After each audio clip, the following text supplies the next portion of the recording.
Ladies and gentlemen of the congregation. Right off the bat, in one of my favorite A little oats I've ever delayed, but I seen. got there. He's like, I can't do it. I have the phone in my hand. Oh no. You are correct. I was sitting here like, I don't want to throw my phone. I mean, at least it has a case from what it looks like. So Please open your. It's a very flimsy case. Please open your holy books of Remeruism. To. I'm not going to say the page number. We're at chapter 5. After the festival. After the. Yeah. Please talk to Shim's hand, as it were.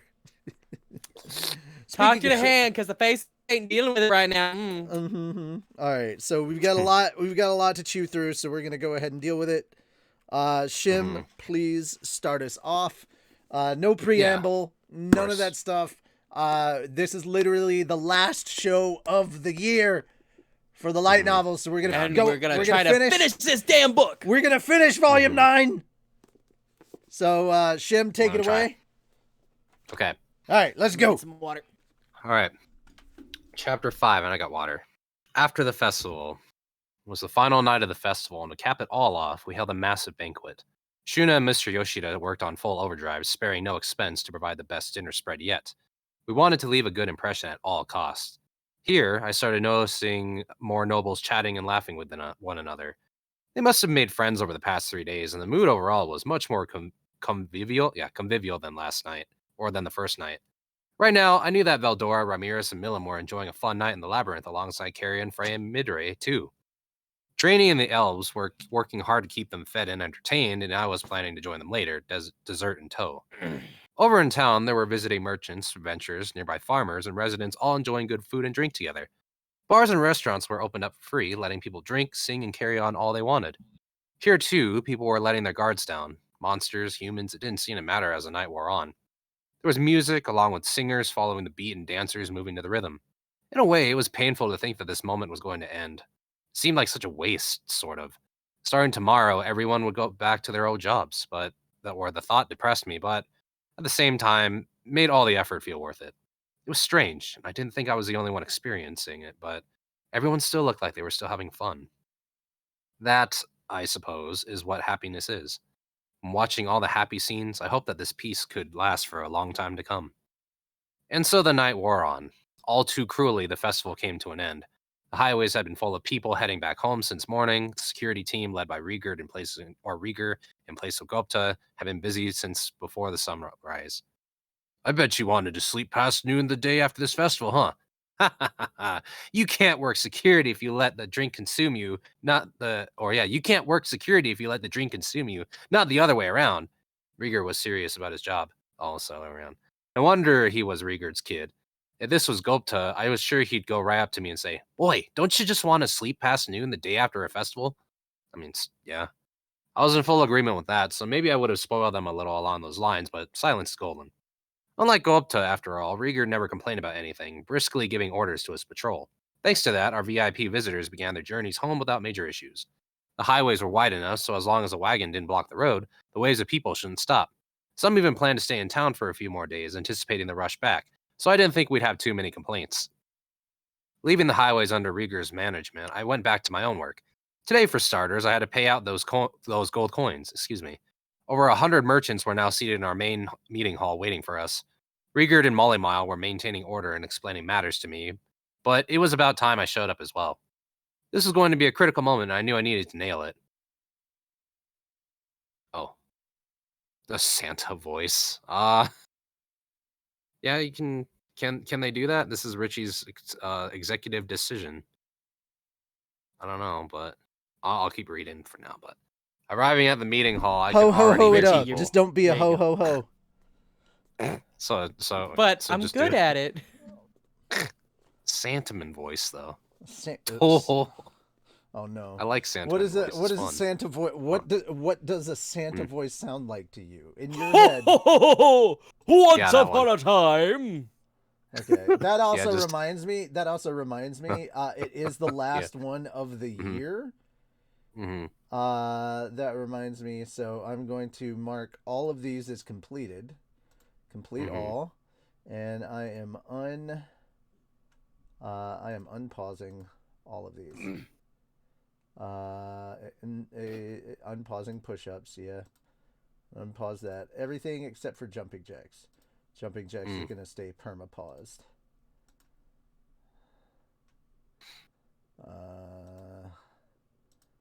That's Goofy's unpaused. You can keep reading. Go for it. Oh, okay, cool. Arriving at the meeting hall, I could already hear people arguing from outside. I told you, everybody is going to be paid today, so please stay calm and wait just a bit longer. You think you can trick us like that? I waited for you until the end of the festival. Hurry up and just pay me my due. Whoa. I certainly understand your concerns, but can you show some deference to us, please? Yeah, deference to us, please? Yes. Are you intending to drag our names through the mud for introducing you to our friend Molly Mile? No, sir, we're not. All we want is what's owed to us to be rightfully paid. And that's why I'm telling you to be patient. This nation isn't going anywhere, and they said they can pay everyone right now in anything besides dwarven gold coins. Can you help us out a little and hold on until things are cleared up? A likely story. Yeah, come on, pay up. It sounded like some of Molly Mile's merchant friends were trying to smooth things over with the tradesmen we owed money to. Maybe this was just how they operated as merchants, but I couldn't have been happier to see it. To prove that Molly Mile really was a good judge of character. All right, everyone, can we please take a few deep breaths? I, Muse. Is that how you say his name? Muse? Say Muse. I think it's Muse.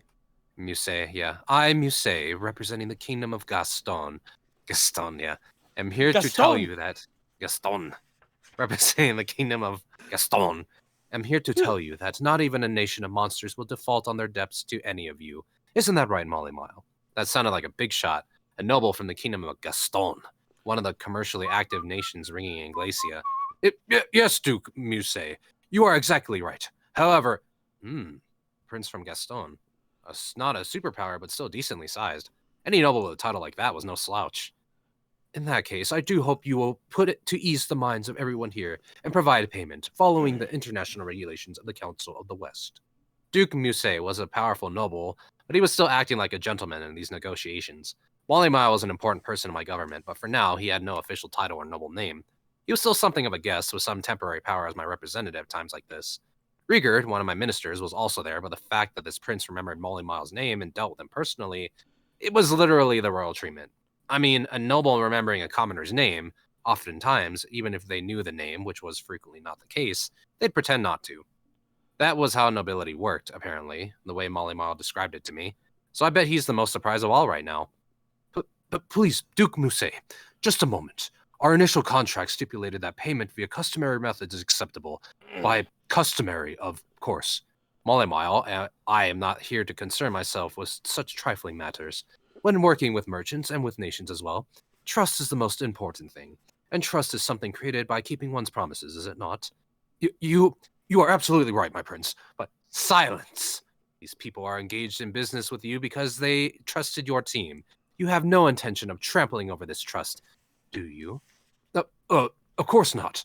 But we have our own issues to deal with. I see.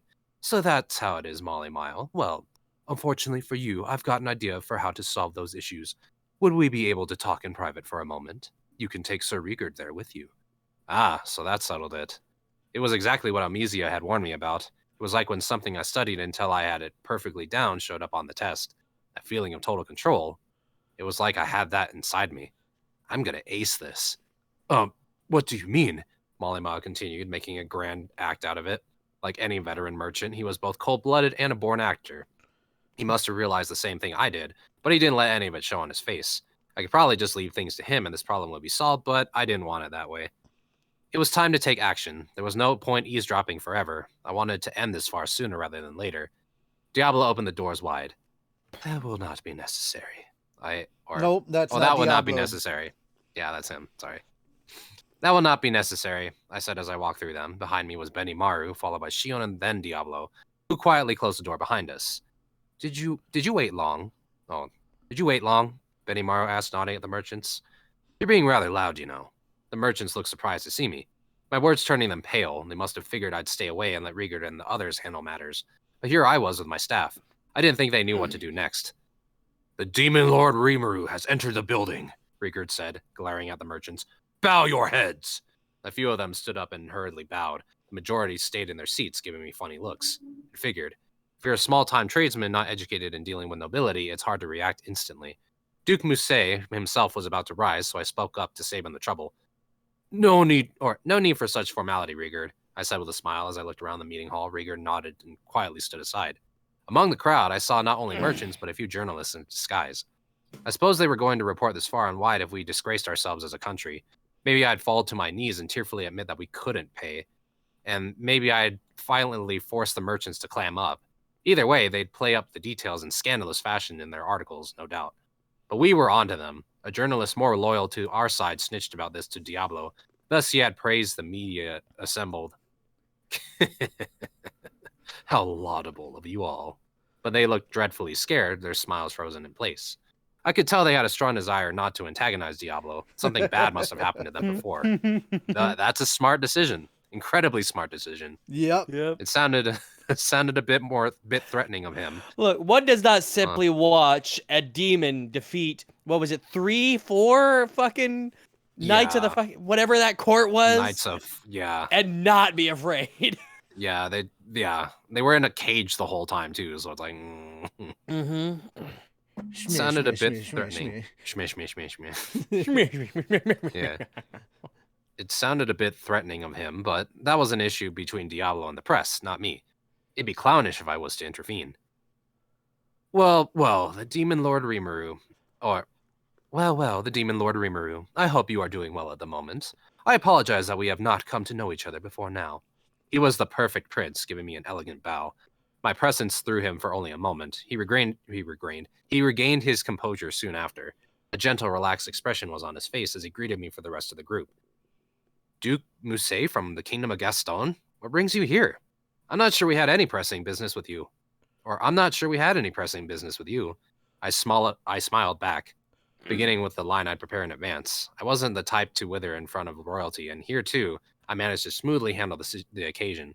Advanced prep and review are so important.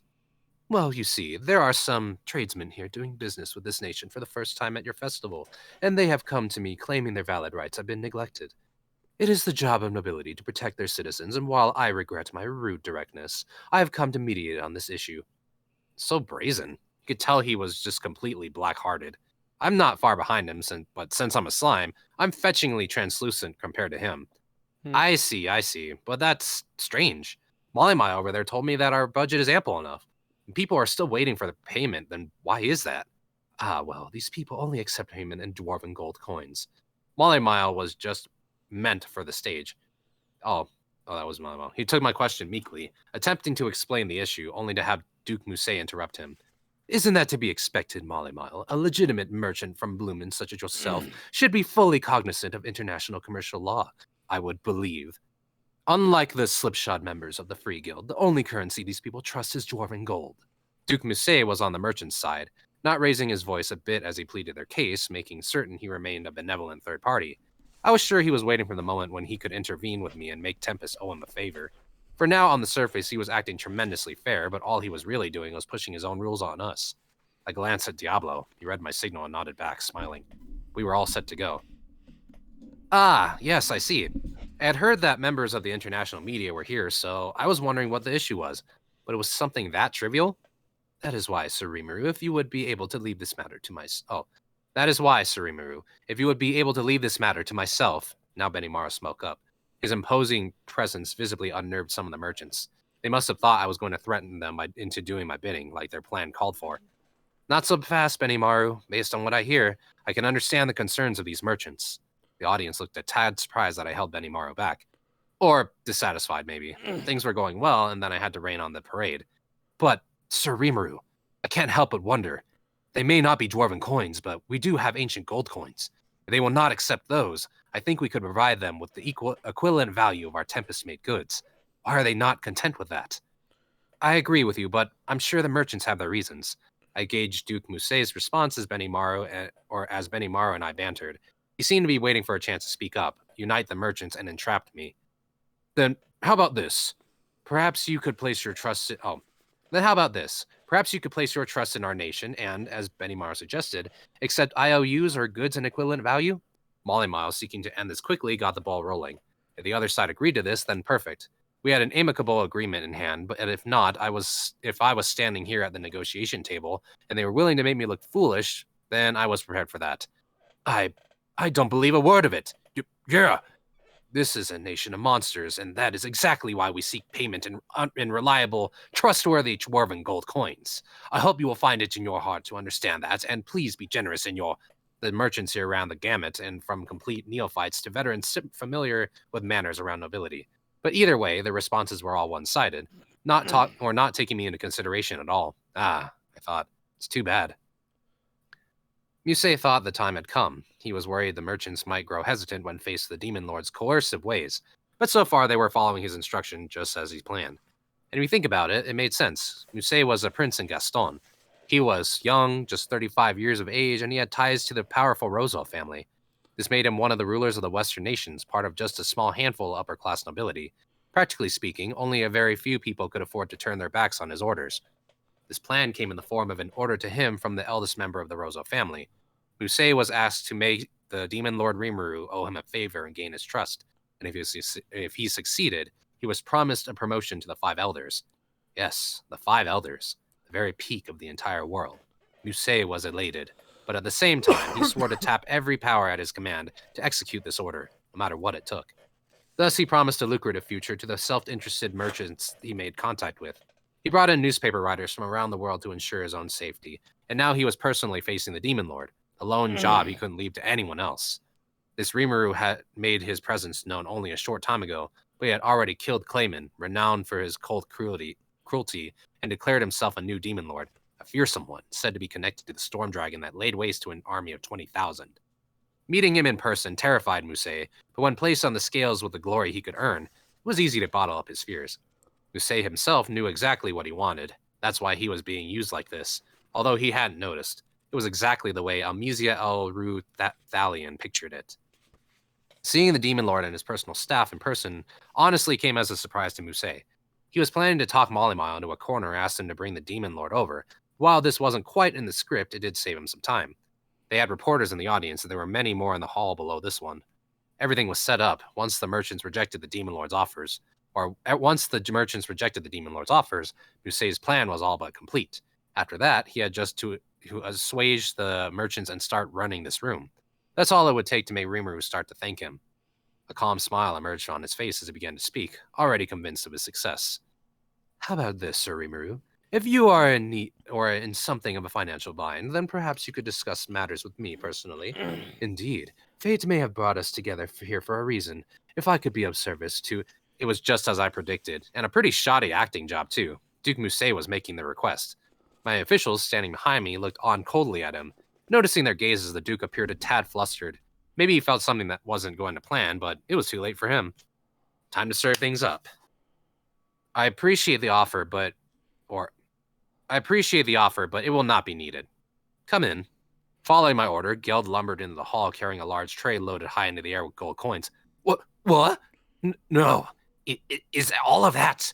The crowd stirred. The moment he laid eyes on the coins, the color of Duke Musée's face visibly changed.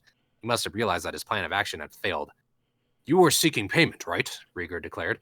Very well. Here it is, all in dwarven gold coins. You could hear a pin drop in the hall. But please wait. Wait just a moment, Sir Rimuru. Duke Musée looked pretty panicked. It's a bit too late for that, isn't it? Yes, I coldly asked. Are these all dwarven gold coins? He asked, face contorting. Counterfeit currency is a clear violation. Is that really something you should be accusing me of? Because that sounds really pathetic, Musée. Rather a rude thing to say to Sir Rimuru, Diablo said, stepping forward. Benny Mara was looking angry as well, and I was starting to get bad vibes from Shion behind me. My pardons, but is this really... If you doubt them, I said with a smile to the withering prince, feel free to have them appraised. In that case, if you'll excuse me, I will use my trusty magic tools to examine them. It'd normally be unthinkable to interrupt a conversation between Duke Musée and me, but... well, no point quibbling over little details. This merchant who just spoke up must have been a protege of the Duke. A colluder of sorts. Or a protege of the Duke. A colluder of sorts. No doubt these events disturbed him so much, he forgot his manners. He was a faker, not the real thing. Not that I'm much of a real king myself yet, of course, but let's move on. Sir Rimuru, these reports told me they wanted to write an article about these Reporters. negotiations. Oh, excuse me. These reporters told me they wanted to write an article about these negotiations. What should we do? Shuna, after receiving my thought communication, spoke to me from behind the closed door just as we rehearsed. The journalists had gathered outside the room at Diablo's behest, and when I gave the signal, they burst inside to serve as witnesses. Well, they have impeccable timing, don't they? Benimar replied. If we are going to appraise the coins, then let the press be in attendance as well. Then, as planned, the reporters entered the meeting hall. They're real! The shocked merchant colluder bellowed. Of course they were. Indeed, one of the reporters said with a knowing look, and these are some impressive gold coins at that. Some of these date back to quite a long time ago. They may not have been circulated before now. Those were probably the ones Almesia had traded to me. I was sure she must have tons of them squirreled away somewhere. Squirreled away is a good verb. Yeah. And with the reporters attesting to their value, the merchant could do nothing else. Even if he wanted to try swapping real ones out for fakes, the media was practically breathing down his neck, and if he did try that, then Soe, watching on from the shadows, wouldn't let that go unaddressed. No, wouldn't. So is everything settled then? I believe our merchants No, you wouldn't. start out their payments. Yeah. So go ahead and settle our accounts for me if you could. Yes, my lord, Rigard and Molly Miles said, answering my rather stuffy-sounding command. Producing a sheaf of documents and receipts, they began the payment process. It all went smoothly under the watchful eye of the reporters. And you're the last one, then. Now we were all done. Our last piece of business for the Founders Festival was settled. Huh. Impressive, Sir Rimuru. I have no idea how you managed to assemble such a fortune of dwarven gold. Duke Misei looked dreadfully stiff now. In front of him were all those piles of gold coins, shining even after we paid them out. Merchants looked a tad confused themselves, unsure what to do now that things were off script. In the midst of this, the merchant I'd call the colluder spoke up. Well, as far as we're concerned, as long as you respect international law, we have nothing to complain about. We hope to continue doing business with you in the future. We'll pass on that, thanks, I replied. The merchant stared at me, eyes wide open. So for that matter, did my staff. What did you... Our business with you is complete, I said, as if stating the obvious. There's not going to be any more. My staff was now shocked. Only Diablo looked on with a smile. I suppose he was the only one who guessed what was on my mind here. That's too bad. I'm not sure I understand. What is the meaning of this? If you pay us, we can trust in you any time? Are you looking down on us simple tradesmen? You know that nations can hardly trade with each other without traveling peddlers. The truth was beginning to settle in, I suppose, as the merchant started shouting. Don't you think you are being quite rude to Sir Rimuru, the king of our nation? Shion burned with a quiet anger as she spoke. No, it wasn't that quiet. Mm-hmm. The merchants fell silent, no doubt sensing the danger. I'd figured I'd take advantage of the silence to finish things off. You know, I'm not into this cat and mouse stuff, so I'm just gonna come out and say it. You guys were the ones going on about how you couldn't trust our nation, weren't you? Well, trust is a two-way street. It requires both sides to believe in each other. I don't think it involves one side meekly accepting everything the other says to it. Mollymile asked you all multiple times to trust in us, didn't he? But, I mean, I know what you're thinking here. We're monsters, and you know we want to trade with the Western nations, but you're not sure if we can truly abide by human rules, that kind of thing. Yes, exactly. And that is why, but you know, that's why we suggested a compromise with bartering goods or using ancient coins, and you kicked all that to the curb. Yeah. Mollymile had practically thrown out his back, bowing so much, trying to negotiate with them, but all the merchants here had laughed in his face. I wasn't about to forgive that. You guys only want to do business with people you can trust, and you know what? So do we. We only want to do business with people we can trust. Therefore, I refuse to allow any of you to conduct work in our nation. I won't ban you from entering, but don't expect permission to conduct commercial activities anymore. It took this declaration from the merchants to realize just how serious this was. We had a new market here, one that lots of people expected would balloon in size, and there was no place for them in it.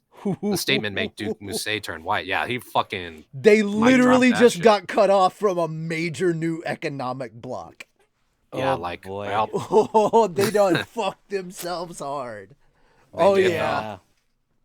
If he didn't know yet, that he had failed, he did now. I refuse to allow such tyranny, he shouted, unable to hold it in. These people were only asking for their justified rights under international law. Did he see being unable to trade with us as a problem? I certainly had plans to make this into a giant new economic union, one bigger than all the Western nations combined. That was probably why he wanted to join the bandwagon early and make friends with me, but if he could read us that far, he really shouldn't have taken this approach. I never show mercy to my enemies. They're right, huh? I think you may have the wrong idea. So if you'll let me correct you real quick, our nation is not part of the Council of the West yet. I'd like to join them sometime, but if I can't, then so be it. I'm not gonna mind. What? I mean, we've already decided this land's going to be the center of a vast new economic bloc. Why? Because I want it to be. What kind of nonsense are you? Such arrogance. Strictly on your own volition. It's not arrogance. We're all working together as a team towards the same goal. We're bound to see results from it. All I'm doing is helping out. I was trying to make it all sound cool, but really I was prioritizing the stuff I wanted to make happen first, I suppose. I wasn't sure I could deny claims of being arrogant, but I still had to lash back. And I want to be on equal terms with the Council of the West too. But if they try to keep us down, then forget it. I'm not going to force a relationship. We can just work with through the Free Guild instead. Do you understand me? Besides, if we really needed to, we could sign individual pacts with each nation in the West, like we did with Bloomin and the Dwarven Kingdom. There was no need to hurry things along. Just polish up our nation, make ourselves more valuable, and in time, we were bound to have a country that people would trust in. As far as I was concerned, that way of thinking was set in stone. Oh, all right. In that case, I would be glad to serve as an intermediary with the Council. I think we have had some regrettable misunderstandings, but I hope I can be of aid to you, Sir Rimuru. Duke Musei is certainly a hard worker. Ah, well, if he had retreated earlier, I wouldn't have needed to say all that stuff, but no. I don't think I can ask for your help, Sir Musei. You've kind of lost your footing here already, you see. Duke Musei froze, unable to parse what I just told him. Well, alright, it's settled anyway. I didn't want to say it myself, but at this point, explaining everything start to finish was probably the kindest approach. Once all the reporters here go back to their home nations, they're going to write articles. Articles about this struggle related to merchant payments behind the scenes of the Founders Festival we held. They're going to make the truth clear, and I'm sure all the stories are going to be very entertaining. Duke Musei's mind must have been racing. I was telling him what would come next, and the results made him. Yeah, it was telling him, not I was. Yeah. It. Sorry. It was telling him that what would come next. The results made him look sicker and sicker. See, this was exactly why I didn't want to say it. Here, we have merchants who rejected our request and demanded payment only in dwarven or gold coins. Then we have this upper crust member of nobility who comes swooping in to unite them, even though he's not personally involved at all. If someone read that newspaper article, what would they think? Of course, that was all Diablo's doing. He had assembled the reporters, revealing the information in detail. That alone would prove we were justified as a nation, and most people would sense a conspiracy among the merchant ranks. I agreed with them. Information means something only if it's used correctly. Instead of fabricating the facts and trying to spread them around, it's always better to start with the facts and just hand them out. It was my discussions with Gazo and Amnesia that helped me come up with a strategy, though. Diablo even personally thanked them, talking about how he still had a great deal to learn and all. I thought they both helped us a lot in this time, and I wanted to more amply repay them sometime soon. So there will be no need for you. Molly Mile, who you so thoroughly disrespected, has my full and utmost support. Enough so that I trust all my nation's finances to him. He's been far more help to me than you have, for one. Duke Musei's face twisted in humiliation as the merchants began to look desperate. Meanwhile, the reporters were having much more fun than they expected when they first filed in. They're like, oh, look at this fucker. That's us. The reporters are us. Yeah, as an audience fill in. Just watching this, just like, ooh. Except they're laughing like, quieter. Except they're laughing quietly, yeah. Yeah. Some of them were rapidly taking down notes of the event. One, they didn't mind recording since they didn't take any of the fallout. A few even had expensive magic items for recording images of our negotiations. This was definitely going to spread wide. The prince may have called the press over to save his own hide, but it wound up having quite the opposite effect. You can take care of the rest. I would be happy to, Sir Rimuru. I patted the shoulder of the differential Molly Mile, whispering, "Thanks, Molly," as I passed by and out of the room with my staff. It sort of felt like he smiled back at me, but I didn't see it on his face. His calculating eyes were back on Duke Musset, then on the merchants around the room. I don't think anyone would mind if I made him our chief financial manager. On the other side of the door, I could hear him speak. Now, since all our business has been settled, if I could ask everyone to accept their payments. His way of putting a final period on these events, I suppose. I mean, it's good. Hell yeah. Chasing dude. the Duke. Yeah, this fucking mic drop right there. He just walked in. Just Yeah. chasing the Duke out of town was gratifying. Dude, you fucking humiliated him and like pulled down his pants in front of everyone, dude. It's amazing. Basically. He pantsed him Yeah. in front of the world press. Yeah. That's Hold beautiful. on, for the I love entire that. world to Yeah. see. Get your What a- cameras ready. Yeah. What a great analogy. What a great true, though. analogy. All right, let's go. Chasing the Duke out of town was gratifying, but we still had many problems to deal with. Thus, it was time for our customary review meeting. We were back in our usual meeting hall, not the fancier one for the festival's receptions and banquets. It was the night after the festival wrapped up, but a few guests were still around for this conference. Gazel, Amusia, Yom and his gang, Fuse, and even Yuki, Hinata, and Masayuki.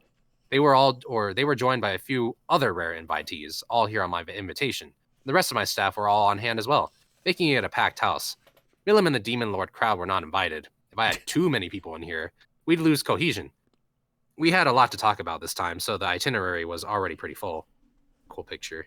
Yeah. One concern of mine, I love though, that. yeah, it was look at Molly Miles' face. He's like, yeah, fuck yeah. Anyway, Yes, One that concern- just happened. yeah, he's just Alright. like.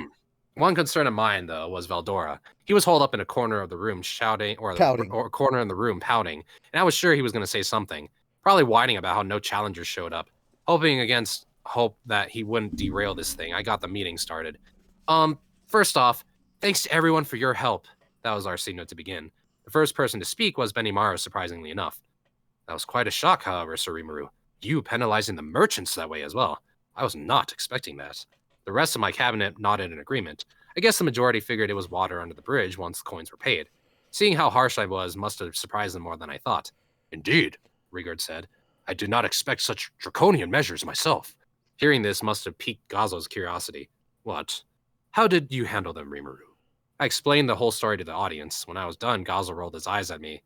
That was certainly drastic.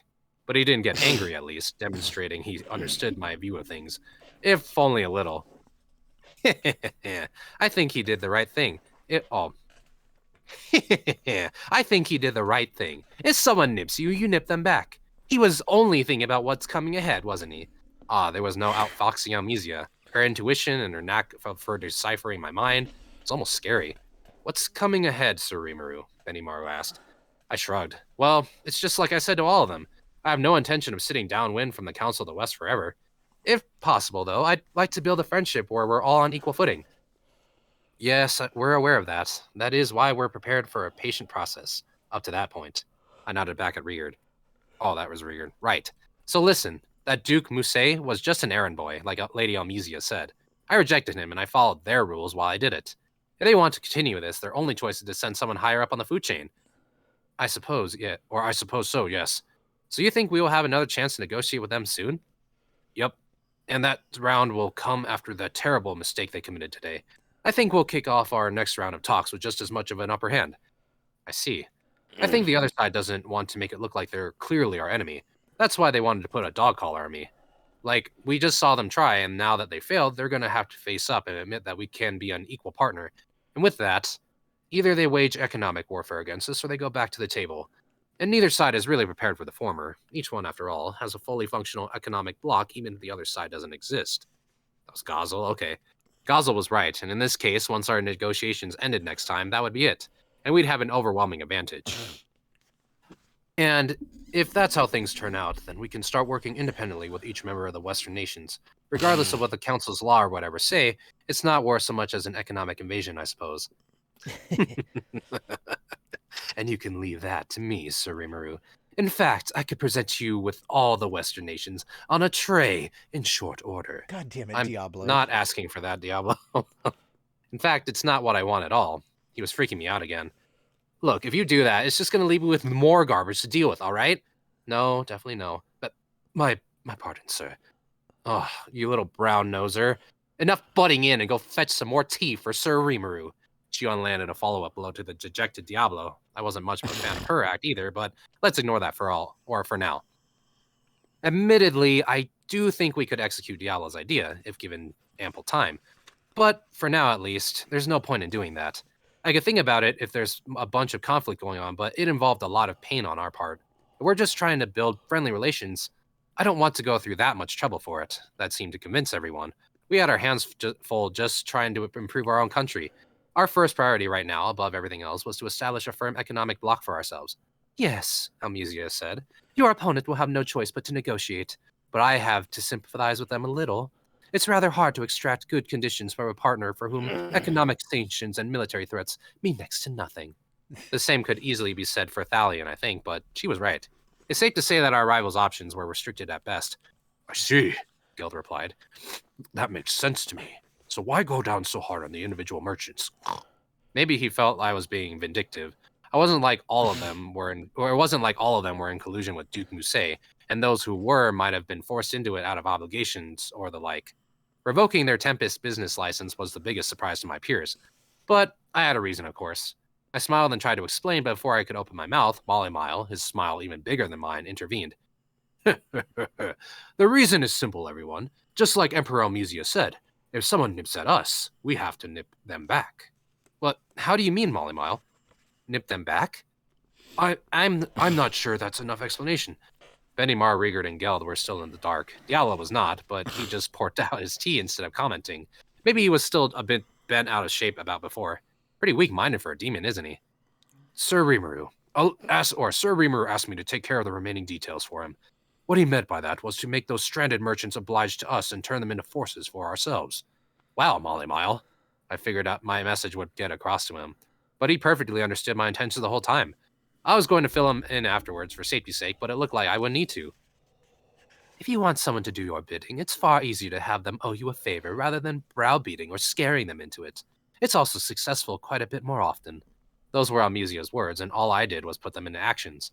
There might have been a little scaring and browbeating added to the mix, but I don't think I made any mistakes. Yes. Well played, Sir Rimuru. Indeed, that makes sense to me too. So, Sir Molly-Mile, did you succeed in winning them over to our side? Or, without fail, indeed. I told them I would intervene in their cases, and now they're all indebted to us. Thanks to that bit of threatening from Sir Rimuru, things went much easier than I expected. So, Molly-Mile grinned as he spoke. Here's what happened. He said, Yeah. We won't do business with you in this economic block. You done fucked yourselves. Molly said, I'll talk to Rimuru on your behalf, but you're going to owe us big time. Ooh, so they played the Uno reverse card. Oh, yeah. Oh, No, you. So he's like, you're going to owe us a favor now. No, you. Yeah. Yeah, that's what happened. That's what Holy happened. shit. That's perfect. Oh, fuck yeah. That's amazing. I love So literally all of those Stick it to the man. merchants, all of those Yeah. merchants, instead of them owing the Duke a favor, all their merchants now owe Rimuru a favor. it. Yeah, like amazing reversal. Oh, it's so That was some good. 40 fucking chess, dude. It's so good. It's good. so good. Yeah, just like, well, now they're gonna get some fat stacks. Yeah. It's not from the money. Sometimes it may be information, which can be even That's more true. valuable. That is also power. So That's true. so That can also imagine be very so valuable. imagine unintentional spies. Yeah, that's true. There you go. So he's got birds in all places. So Yeah, I'm just saying. yeah. So yeah. the Soe spy network grows and continues, you know? Yeah. All right, anyway. So just Molly-Mile grinned as he spoke, making him look a tad villainous. I was glad he was successful, but he was making me out like a mob boss or something. I wasn't too fond of that, but well. I mean, it kind of was now. Regardless, everyone seems to understand my reasoning now, so we moved on to the next topic. The next topic, or really the main topic, I should say. So, as we described to you, Molly has taken care of the merchants for us. It's a problem that's given me a headache for several days, and now that it's behind us, I'd like to share some thoughts on how we feel about the Founders Festival. Any feedback you have to offer is fine, so let's get talking. The moment I finished speaking, Gazo cleared his throat. Rimuru, As the king of a nation allied to you, there's something I want to say.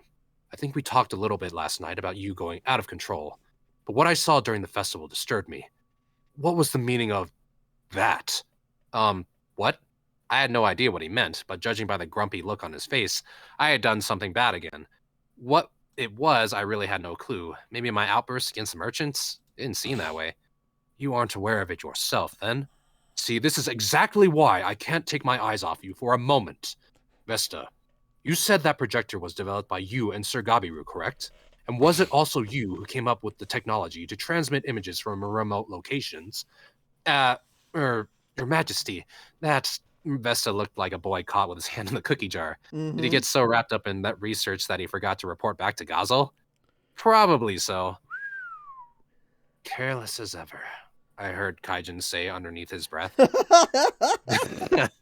Yeah. My lord, Gabiru said, that is incorrect. Sir Vesta and I did develop that technology, yes. But the idea of incorporating the Demon Lord Clayman's magical image recording items in the projector was none other than Sir Rimaru's. Oh, thanks, Gabiru. Did he really think it was smart to blab about that? I winced as Vesta looked like he wanted to crawl into a hole. I thought so, Gazel replied, looking tired. I truly wish you could have given me some advance notice before you revealed that thing. We only saw it as a useful and vital invention for entertainment purposes, but to the assembled royalty and nobility from the Western nations who witnessed it, the reaction was quite different. Why, this technology has so many potential uses, Gazel ruefully continued. I hardly even know where to begin with it. But trust me, not a soul in the audience failed to understand how valuable it was. Really? Because to me, it was just like, hey, check out the tournament fights on this big, easy-to-view screen. Everyone dug it. It was good, and that's that. But to the world's leaders on hand, it was a pretty heavy dose of culture shock. Something like that could change the way wars are waged. Basil's friend Vaughn chimed in, Dolph nodding in agreement. It was all too easy, it turned out, to think of military purposes for it. Giving orders to armies from a safe location, for example, would provide a huge advantage. Generals could send in assault teams to conduct enemy recon and channel their findings over to the main force, all without exposing themselves to any danger. Compared to person-to-person magical communications, this provided far more information far more quickly.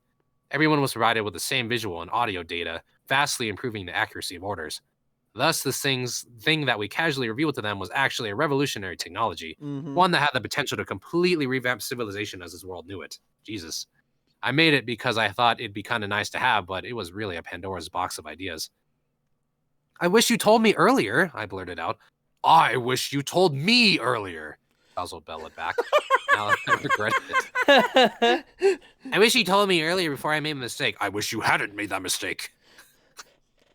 Basically. Yep. Oh, shit. Yep. Now I regretted it, but hey, that's what this meeting was for. Things don't go the way you want them to all the time. Well, it should be said that running that projector requires a lot of magicals, so it doesn't work unless the user is pretty powerful magically. The range and quantity of data also depend on the user, so I don't think this is going to spread that fast, you know? I tried to deflect the issue as best I could.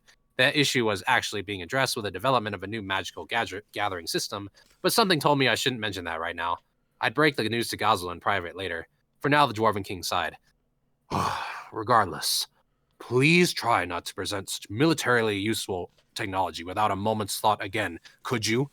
Why, I think you may be the only person in the world who think of developing this for entertainment purposes. That's because nothing in your world is for it. None of you consider entertainment. Everybody's all about warfare.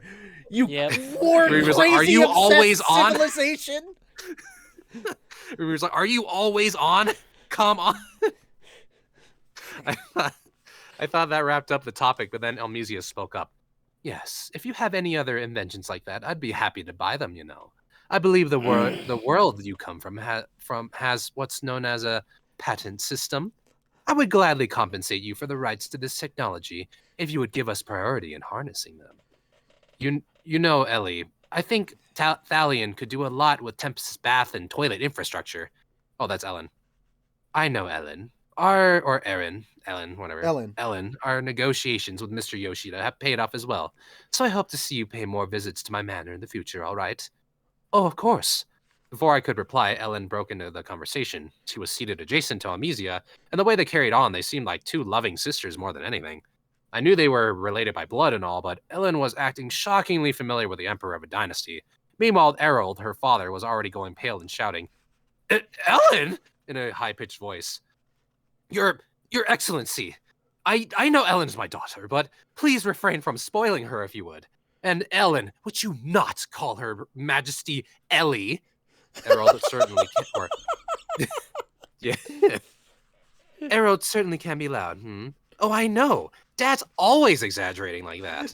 Man, these two girls put together can be downright dangerous. They're just mean girls. I can't wait to get to this episode in the anime. Oh, it's gonna be great. Yeah, I felt bad for Errol. It was really shocking how perfectly in sync Ellen and Almesia were. They probably were close friends, not just acting that way. Giving the high fives they occasionally gave each other. The class system hardly seemed to exist at all with them. Almesia Elru Thalion, Her Excellency, the Emperor Thalion, a figure who not even national leaders from the Western nations could gain an audience with, seemed like a much different woman here. The Royal Knight Guard behind her looked just as surprised. The members of the Mages! What you are seeing here is a state secret. Do not divulge it to anyone else. Errol saw fit to give that order, but I wasn't sure how much it'd be followed. And so, Amesia continued, paying him little mind. I would like you to send engineers from Tempest to our nation. This is an official request, of course, so I will gladly pay you with the guidance they will offer. You want us to send manpower your way? That's right. If you want to keep your core technology a secret, you could always just send us whatever complete tools or resources we may need instead. So we need a way to export the parts we make over to Thalion. We needed to tackle a few issues before I could grant Almesia's requests. The pipes used in our kitchens, toilets, and bathrooms were manufactured using technology from Kaijin and the other dwarves. I wasn't sure Thalion's engineers could recreate it, and teaching them from scratch would take too long. Instead, it'd be much easier to just manufacture the needed parts here and send them over to Thalion. And while you're at it, perhaps you could transport them via that train system you were talking about. I can provide the funding, so I hope you can begin developing that at once. It was like she was reading my mind. I also had a mind-reading skill or two. I knew, but what was that the case, or was that the case for Almesia as well? It didn't seem that way to me, but I'd better keep my guard up. Regardless, though, her offer was worth considering. We haven't gotten around to developing an actual train yet, no. If some of your sorcerer science experts might... some of your sorcerer science experts might be able to help with that, I'd appreciate it. Of course they can. Errol. Stop.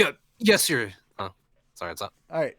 Moon. Go ahead. You're up. Go ahead. We're at 312 now, so... Jesus, okay. Yeah, dude. 312. Floored it. Yeah, you did. Yeah. If he can cover like 10 or 15 pages, we might actually get through this pretty quickly. Yep. Cool. Well, you did almost Yes, Your 45 Excellency. minutes, so you chewed through.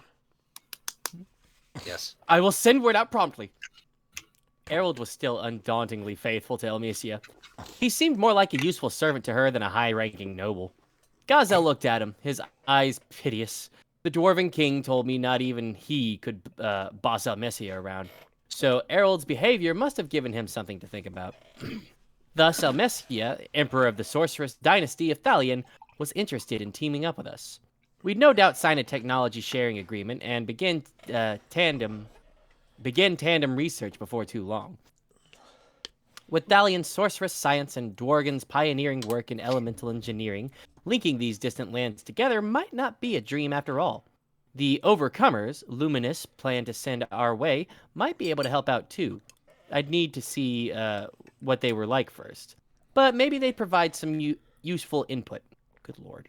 Having trouble reading today. It's okay. So, This is a great vampire thing and elven scientists working together with with dwarven scientists. with monster scientists. Dude, this from is awesome. It's like Tempest. Monsters Inc. meets Castlevania. Right? Yes, This is awesome. With a little bit of that's elven Rouge's final engineering. evolution. With a little bit of elven engineering sprinkled in. And some A little Lord of the dwarven Rings. know-how. And some dwarven know-how, because you know for damn sure that Gazel's getting in on this workshopping endeavor. Of course. Yeah. He's like, you ain't leaving me out of the fun. Yeah. This is a great thing to hear, Lady Almesia. It ought to vastly accelerate development. We may just see magic trains become practical for regular use sooner than we think. Oh, you call those magic trains? Yeah, my basic idea is to develop spirit cores, or spirit magic-driven power reactors. Then install them into a source for a science-based control system. Sounds perfect, right? Ha! You make it sound so easy. How how fascinating. Very fascinating indeed. I hope we can see it sooner rather than later. Gazelle must have thought I was far too optimistic, but his smiling face told me he was sure I'd manage it. Seeing him like that, I don't think he was really one to talk about going out of control on projects like this. Almesia, meanwhile, looked like a girl who found a new toy, her expression astoundingly bright. It left quite an impression, much unlike the depressed looking Herald by her. This definitely would accelerate development for sure. Alright, in that case, we'll start by laying down rails to Thalion first. We can do that alongside our highway construction, so that'll save us some time. If we were leading the project, it'd be easy to make sure it was all unified under the same standards. Completing the rail network first shouldn't be an issue, I thought. But wait, Sir Benimaru suggested the concept of a tunnel to me at our meeting. Will you be needing one of those in the future? The question came from Momiji, an unexpected participant. If she was asking whether tunnels would be necessary, was she saying Thalion was open to us blasting one into their mountains? If possible, I would like to open one in the future. Our first order of business is building a rail nexus in Bloomond. From there, we'll go through the Kingdom of Farminus and connect to the western entrance into Dworgen. Meanwhile, we plan to lay tracks south of Bloomond as well, eventually winding up in Thalion. If we try to go through the western nations, we'd get tied up acquiring land use rights and such. In other words, if we detour the track around the mountains, it'll lead to huge losses. At the same time, though, we don't want to force you into anything. Oh, wait. Was someone reading that whole thing? Oh, okay. I mean, speaking that whole line. I thought that was him thinking. Okay. Yeah, I thought so too. Anyways, at the same time, though, we don't want to force you into anything you don't want to do. I understand. I will trust in you, Sir Rimuru. If you can guarantee that it will not affect our mountains, I'm willing to give you permission to build this tunnel. For real? Yes, for real. But as a personal request, I hope you will enlist Sir Benimaru to overlook this. Momiji's cheeks reddened as she spoke. I didn't need her to finish the thought. Benimaru? Wait a second. Are you trying to sell me off, Sir Rimuru? Don't make it sound like that. Geld's in the middle of a big job, too, you know. We'll need someone good at leading people, and you're the best guy we have. Geld nodded at me. Benimaru, meanwhile, looked like I was driving him up the wall. I'm afraid it's just not possible. I don't know anything about construction. No, I bet not. Yes. Yes, it may not be possible, huh? And here I thought I could sacrifice Benimaru and get this whole thing wrapped up fast. Things never quite work out like that, I suppose. Didn't want Benimaru out of town for that long anyway, so this idea was a stretch from the start. Well, sorry, but Benimaru is my right-hand man here. Perhaps he could join me during my regular visits to inspect our progress, but... Oh, that's fine too, as long as he will visit our homelands when you do. Momiji was all smiles, and judging by Hakuro's triumphant chuckle, I suppose that compromise was acceptable from the start. Are you giving in yet, Benimaru? I am not, but if you need a bodyguard during your inspections, I will accept that position. He shrugged. That was as much as he was willing to give, but it still made Momiji happy, and I wasn't going to force any more out of him. The rest, you could say, is up to them. I'd just reap the profits. So, Lady Momiji. Just Momiji is fine, Sir Rimuru. Hakuro nodded at me as well, not minding the informality. In that case, Momiji, I'd like to conduct some surveying work to see if a tunnel is possible. Is that all right with you? Yes, feel free to carefully inspect the range for any potential issues. And if we didn't find any, that meant we could start digging. With the Tengu rapidly softening their stance against us, it looked like construction would go far more smoothly than I thought. Good. Next time I'm over, I'll be sure to say hello to Kaede, Momiji's mother, and I'll make sure Hakuro is with us. So, Lady Almesia, So, Lady Elmesia, if we have your permission to perform similar surveying and excavation work within Thalion's borders, you may have any permission you like. Errol, please make the arrangements. Elmesia so readily passed off responsibility to other people. Truly a living ideal for me to follow. Good. Absolutely. Fantastic. Yes, Your Excellency. Sir Rimuru, I will prepare the necessary permits. However, when construction work begins within Thalion, I request that workers from our nation be brought in for the project. Harold was looking more bedraggled by the minute. Working under... That is a weird word. I've Working never under... heard that word before. Yeah. Sorry, Working go under ahead. such a... Yeah, you're good. Such a free-spirited emperor would turn anyone into a gifted servant. But he never forgot to add his own conditions, making sure each of his bullet points was fulfilled. If we handled all construction, that might make things harder for him, I suppose. But I had no objection, so I accepted the offer, and with a promise to help out if we ran into trouble along the way, we wrapped up the conversation. This had started as a review meeting, but now we were rapidly deciding on a variety of important issues.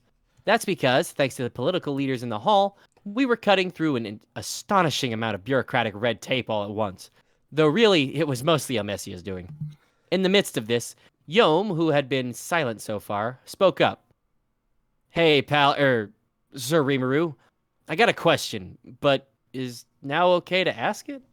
Simply offering one's opinion in this room, packed within the world's biggest names, took a lot of courage. Yom must have been maturing as he grew into his new role. What's up, Sir Yom? Well, I'd prefer to explain it myself, but I'm not too well versed in this stuff, so I'd like my lady here to go over it instead. That okay? By which he means Murin. By which he means urine? Murin? Yeah. Because Murin, Yom yeah. doesn't strike me as the kind of guy who'd take in concubines. My mind was put at ease when Murin stood up. Sorry I haven't been around lately, Sir Rimuru. Yeah, pregnancy. Me neither, Lady Murin. Glad you're well. After everything you've done for me, Sir Rimuru, you hardly need to add lady to my name. Actually, I do, don't I? I knew everyone there, Elmesia especially, had been talking, really informally all evening. But I didn't think this was something she'd want to get used to. But it was a bit too late for that, I suppose. Let's hear her out, then tackle that subject later. Okay, Murin, what's your question? Right. This is related to the highway from Bloomin to Dworgen, running through our nation, as you discussed earlier. Should we consider this a part of the Monster and Man Cooperative Alliance you've mentioned before? Monster and Man Cooperative Alliance? I like the sound of that. You can treat it that way, yes. And I think I like that name for it, too. It encapsulates the ideal we're aiming for really well. Monster and man working together for each other's benefit. The term monster covered a diverse spectrum, of course, including some species better termed demi-humans. But regardless, that was the exact ideal I had in mind. In the center of this alliance was our nation, Tempest. To the east, the armed nation of Dworgen. To the west, the kingdom of Bloomend. To the south, Millam's domain. This alone was a vast alliance of monsters. And to that, we could add the human side centered around Bloomend and including Farminus up north and Thalion down south, an expansive amount of human-controlled land. Plus, Bloomend was our interface to the western nations and the people who lived there. If these diverse lands could join hands and form a true team, then I thought the Monster and Man Cooperative Alliance was a fine name for it. Thank you very much. Now my question. In order to realize this ideal, our nation is willing to cooperate with you as much as we possibly can. Luckily, Diablo has convinced our noble ranks to join our side, and they are now very cooperative with us. So I think they will listen to anything we tell them. Thus, as one of the first steps our fledgling nation takes, we are thinking of launching a new national-level project to help support you. Basically, her question was what kind of project they should launch. Well, it involved agriculture, I guess, like you've been talking about. Everything is going well there. We're having our people grow the designated crops without issue. So what else? Was there something else? Everything I thought to ask her about was already taken care of. Diablo's work cowing the noble ranks into submission was complete, and Yom enjoyed overwhelming support among the people. The role of the military in his government was clearly defined, and the entire nation was now united. The old Farmus was gone, and the new Farminus had taken root in its place. I thought that tying up the loose ends from that was job one, but as Murin explained, that was already finished. The citizens had by now been notified that agriculture would be the nation's focus for the next little while, too. I was impressed. Diablo may have set everything up, but Murin taking over from him had a greater talent for this than I thought. Okay, well, can you bring together anyone who's still out of work for me? Certainly, Sir Rimuru. We were hoping that we could help with the rail laying work for you as well. This transportation network will be a lifeline for moving around the crops we produce, won't it? Yeah, I imagine so. You'll probably be producing a lot more than we'd be able to consume internally. Besides, I think it's important for a nation to bring food to anywhere it's needed before it rots. Back in the Farmus era, when the government had traded on the sly with the Dwarven Kingdom, the products involved were crafts, weapons, and other durable goods that didn't deteriorate over time. Responsibility for their transport was assigned to the merchants. The nation collected customs taxes as essentially free income for no work on their part. That would change now. The nation would need to boost its trust, guaranteeing goods alongside the merchants. It was the start of a new era, one where Farminus provided guaranteed logistics for trade. I look forward to the day when these magic trains run across the grasslands of our nation. I think they will transform our merchant class and how they conduct their business. We have much to learn if we want to contribute. Yep, they'll run far faster than wagons. A journey that takes a week now will be run in less than 3 hours. And that's with carrying over 100 times more goods at once, I imagine. What? Gazelle and Elmesia didn't seem surprised, perhaps assuming this kind of leap. Everyone else was stunned. It was just so unexpected. Yuki, Hinata, and Masayuki, meanwhile, all cracked smiles for other reasons. Because they knew. They fucking knew. So, yeah, I want to purchase the land we need now and plan our rail lines out to be as straight as possible, for efficiency's sake. Geldstaff and the Beastmen studying here in town should be mastering surveying before long. I'm thinking of leaving that work to them and just performing the final checks when they're done. Done, Murin. I can put all the workers you can give us under their command, divide them up into teams, led by whoever's literate out of them. Yeah. Yes. Very well. This is getting a little exciting. Murin sounded up for it. She seemed ready to offer her support from the very start, so things would go pretty smoothly with Farminus, I felt. The next person to raise a hand was Fuse. He smiled at me. With all the leaders here, I haven't had a chance to introduce myself yet. Hello. That's it. He had attended the full festival, including the pre-launch banquet, but all the celebrities I was hanging with apparently made him too timid to speak up. I had noticed him, actually, but sadly, the timing never quite worked out. He'd looked like he was enjoying the show though. So I'd resolved, and then promptly Slimes forgot can dissolve to though, chat so with that him is later. a possibility. It is. I dissolved the thought, you know. Sorry about that. I meant to say hello, but no, it's fine, Sir Rimuru. You looked busy regardless. But anyway, today I have a friend who wants to speak about the very topic we've been discussing. He then introduced the Baron of Veryard. I'm sorry, I play Red Mage a lot in Final Fantasy, so God damn it. everything. Veryard, a man I knew well to the audience. I remember how much of a hard worker he was, one I trifled with at my own risk. My name is Veryard, and I appreciate being granted the permission to attend. Thank you, Sir Rimuru. And thank you in advance to everyone else I'm speaking to. He stood handsomely upright, then gave the hall an elegant bow. It was an impressive performance. One could hardly believe he was a rank-and-file noble from a small nation. Now, on behalf of my lord, His Majesty, King Dorum of Blumend, I wish to ask a question. Veryard took a moment to survey the audience. The king himself was in attendance, along with his wife, the queen. They barely even registered. I hardly knew they were in here. I had told King Dorum that we'd plan an official conference shortly, but I suppose we didn't need to any longer. This was kind of functioning as one. He was all smiles and affable. He was all smiles, an affable old man in appearance, and I wasn't sure if that was a good look for him right here. In his place, Veryard began to speak. I was informed by Fuse that Sir Rimuru would be speaking about matters related to our homeland of Blumen's future place in the world. I have also heard from King Dorum that he plans to make Blumen into a hub for commerce and distribution. I've been thinking about what that might look like, but listening to everything discussed today, I now have a much clearer picture. It appears, Sir Rimuru, that you envision Blumen as a sort of clearinghouse for logistics. Now, the Magitrains you speak of will no doubt vastly change the norms of the field. If a hub in this new logistical network is built in our nation, I am sure we will see goods from every corner of the land gather within our borders. Naturally, we will need someone to oversee all these goods, as well as people to oversee what each nation is lacking and make the necessary arrangements to address the deficiency. Sir Rimuru, do you wish for us to perform these roles? That's Veryard for you. A lot sharper than Fuse, to be sure. And he put exactly what I was thinking about into words. Yes, that's right.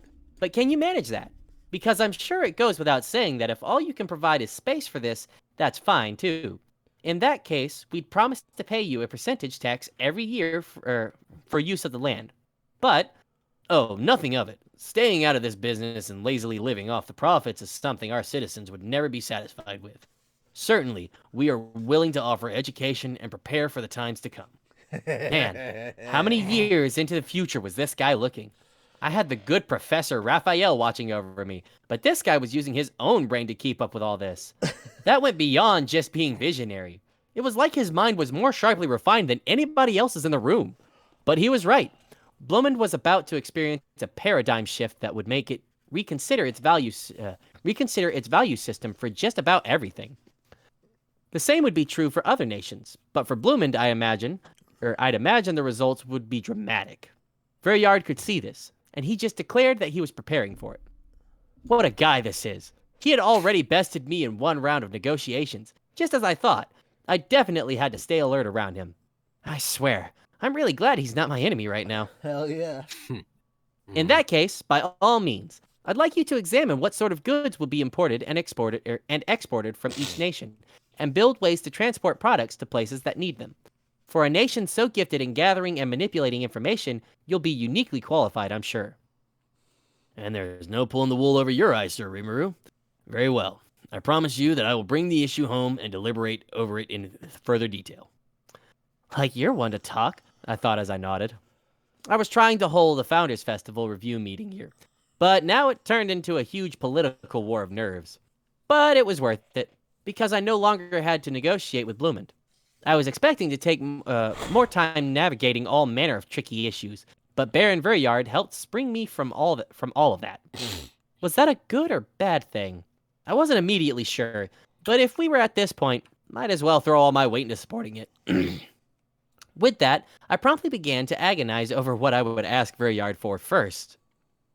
So we had talked on in about thorny issues related to running our nations, but now it was really time to focus on the festival.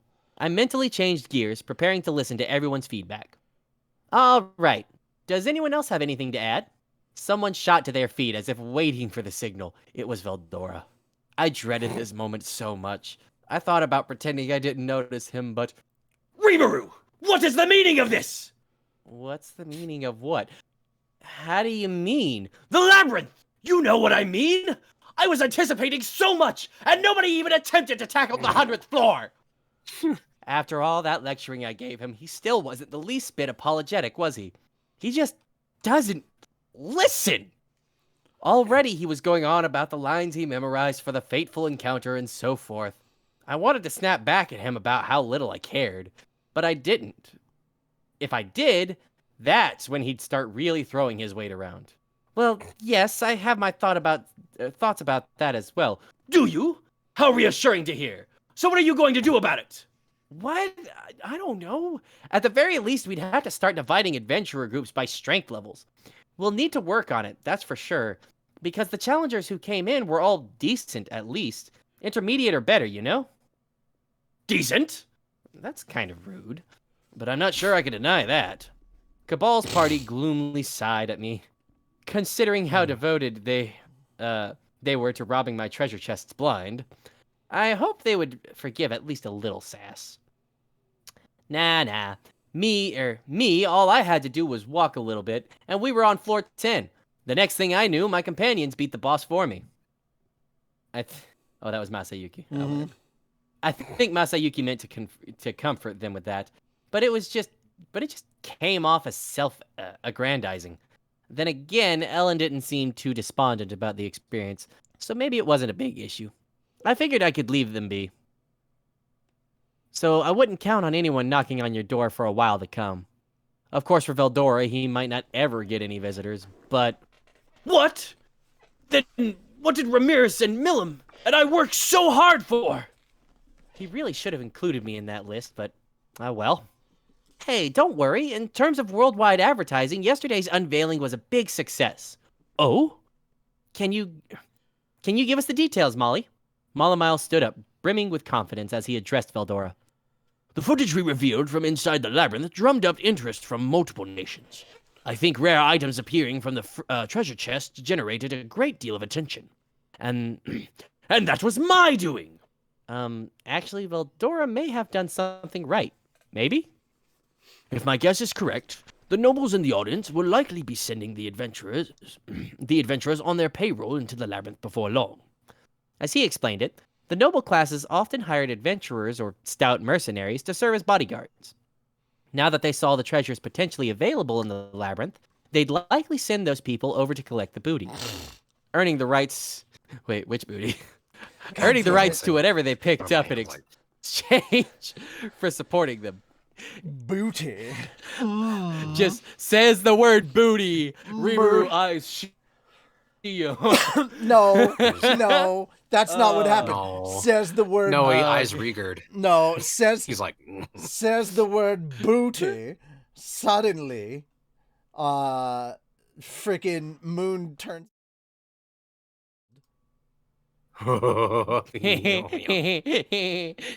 Booty. Earning the rights to whatever they picked up in exchange for supporting them. God damn it. Even adventurers without wealthy patrons would likely take multiple trips in, searching for fortune and glory. As gay so eminently showed us, rare weaponry and armor really were that hard to pick up otherwise. I forgot about We wouldn't that. mention it here. I forgot about that. I love I'm that. glad I had a Gay? chance to bring it back. Gay. We wouldn't mention it here, by the way, but Molly Mile had an even more vicious scheme in mind, bringing on shills who'd score big in the labyrinth for him. I forgot. Like a crooked lottery to to stoke do everyone's this. gambling instincts. Hold on. There we go. To, I forgot to do that. All right, there we go. It's back. I forgot to put the border up. I forgot about the border. Oh. There we go. mm. That time I got Having them abridged as a obtain- light novel. There we go. Yeah. Right. Yes. All right. Having them obtain flashy items that everyone could see as valuable would no doubt drum up a competitive spirit among the adventurers. There we go. Between that and other little tricks, we were planning ways to get adventurers and nobles alike addicted to this thing. And Malamile had even more plans in store. Fuck. Blah, blah, blah. That's not all either. I'm considering instituting a bounty system as well. Hell if we yeah. announce that anyone who conquers the dungeon down to the 100th floor will win a vast sum of money, I believe many nobles will bring adventurers over and support their quest to win it all. He grinned. Dangle a vast fortune in front of nobility, he suggested, and they're all too greedy to resist. Right? Talented adventurers will quickly find patrons to hire them, no doubt, using their wealthy bosses' funds to shore up their equipment and tackle the labyrinth in better shape. It'd be like athletes taking sponsorships, actually, wouldn't it? And if their adventurers performed well, that'd paint their patrons in a better light, and maybe earn them more money elsewhere. That'd offer more than enough reason for them to step up. Malamile thought, and the noble sponsors could kick back in the city, too, enjoying all the entertainment while their team hacked away. It could be fun, too, to broadcast labyrinth runs to the Coliseum seats. Between this, that, or the other thing, we'd likely be able to attract large audiences. Sponsors, though, huh? Hearing that concept from Malamile really impressed me. I always knew he was talented, but I didn't think he had this much insight into the future. There's no doubting that sponsors would love adventurers in their stable landing a huge item, or scoring an impressive boss defeat, there's no telling what he'd think of next. Now, just one more thing. After a great deal of discussion, Malamile and I had something we wanted to work on with the Free Guild. My financial partner had everyone in the hall enthralled. Even Veldora had shut up. Realizing this was his chance, he spoke up. Now, while we have Grandmaster Yuki Kagarazaka here, I have a request or an offer to present to you. An offer? What's that? As I said, we are planning to offer bounty prizes in the labyrinth, and that's something we would like the Free Guild to manage. Why is that? Mainly for the advertising effect, you see. With all the guild locations out there, you'll be able to spread the word quickly worldwide. Yeah, that's certainly true, but what else? Well, in addition, I wanted to use guild membership cards to manage the challenges. Ah, wow. Yeah, that's quite an idea. Yuki sighed, either amazed or exasperated. We had thrown around the idea of issuing labyrinth cards to challengers, but this actually required a lot of work. This way, we could reduce running expenses and give some of the workload to the Free Guild staff. In a way, it was Molamile's quest to palm off responsibility for it on someone else. But this offers certain advantages to the Free Guild as well. Oh? You see, the monsters in the Forest of Jura are managed by the orders of Sir Rimuru. That management will be expanding to the edges of the forest's expansive borders in the future. Ah. And when it does, there'll be less monster hunting work to be had. Precisely. But that won't be a problem, because the labyrinth will be home to a vast number of monsters in time. Hunting them down provides magic crystals as well as pelts, fangs, claws, and other components, all on a regular basis. And wouldn't that boost the guild's profits as well? Defeating monsters lets you obtain parts and ingredients from them. Selling them to the guild earns adventurers income. When the guild sells them to shops and so on, they earn the resulting profit margin. And meanwhile, we'd leave adventurer management to the Free Guild and collect taxes from them. Going forward, there was likely going to be a lot of out-of-work adventurers going around. This labyrinth can help create new outlets and new jobs for them to take advantage of. Nobody loses, I thought. But how would Yuki respond? I'm sure Rimuru gave you a few suggestions about this, didn't he? Well, Malamile, was it? I'd like to think about this idea, but it's likely that we'll accept it and establish a new location in town here. Would you be able to provide a building for it? Of course. Once you know who you'll assign here, we can work out all the details later. Man, there's just no beating you, Rimuru. Yuki grinned at me. Malamile and I had our deal. I turned back toward Veldora. There we go. It's 9:30, so that means it is time for me to read. Okay. We are at 3:25. We're almost there. Yeah, we we're have 20 more pretty pages close. left. Huh? We only have like 20 more pages left on the Kindle thing. Oh, 20 many did I on get Kindle. Yeah, so we're 95% through. Yeah, we're not far. It is 3:25 in the book, and we have a total of 3:41 in total, so not far. So like 16 pages with 1, 2. Is part of that like an author's note or anything like that? With 3 of those pages being blank. Yeah. Okay. So okay. All right. Cool. And all right. I turned back to Veldora. Did you hear that? Once that's accepted, we're gonna have a ton more adventurers going in. And a year may be asking too much, but in 2 or 3 years, I think we'll see some pretty formidable challenges. Oh, and why is that? Well, it's simple logic. They'll be polishing their skills in a labyrinth where there's almost no chance of dying. It'd be weird if they didn't get stronger. Ah, yes. Well said, Rimuru. I look forward to this. To someone as long-lived as Veldora, 2 or 3 years went by in a flash, I imagined. He was smiling now, chatting about how exciting this could be. Right. If that placated him for now, then we were good. As I gloated internally, Hinata raised her hand. May I have the floor? Yes? I didn't think she'd complained to me at this point, but I still tensed up anyway. Once I decided I had a hard time with someone. It was difficult to shake that image from my mind, I guess. I have a request, or a suggestion. The way she put that wasn't exactly encouraging. Molly Miles' eyes were averted, sweat running down his head. I'm listening. Thank you. If you'll excuse me. Hinata's concern was for labyrinth users failing to conduct adequate safety measures during outside work. If they grew up used to not dying inside there, she feared they might wind up unprepared when they're in the real world. This had occurred to me as well, but I concluded it was just a play-at-your-own-risk thing that was that. Having Hinata pointed out left me tongue-tied. Well, apart from warning people, I didn't think I could do very much. It's an issue that could affect people's lives, you know. You can't just let it go unaddressed. Yeah, but no. Yeah, but Hinata... Before I could plead with her, Hinata offered a suggestion of her own. But if you accept the suggestion I'm about to make, I'll be fine with what you're doing here. All right, I'll listen. What is it? I tried to be reserved with her. I shouldn't have worried. Ha ha ha! You're such a... Never mind. You don't have to tense up like that. You're such a... Never mind. You don't have to tense up like this. This could be useful to both of us. Huh? Challenging this labyrinth is a fine idea. It'll help improve your core skills, and I think you can learn how to effectively dispatch assorted monsters better this way. But I'm concerned that it'll reduce people's awareness of the potential lethality involved.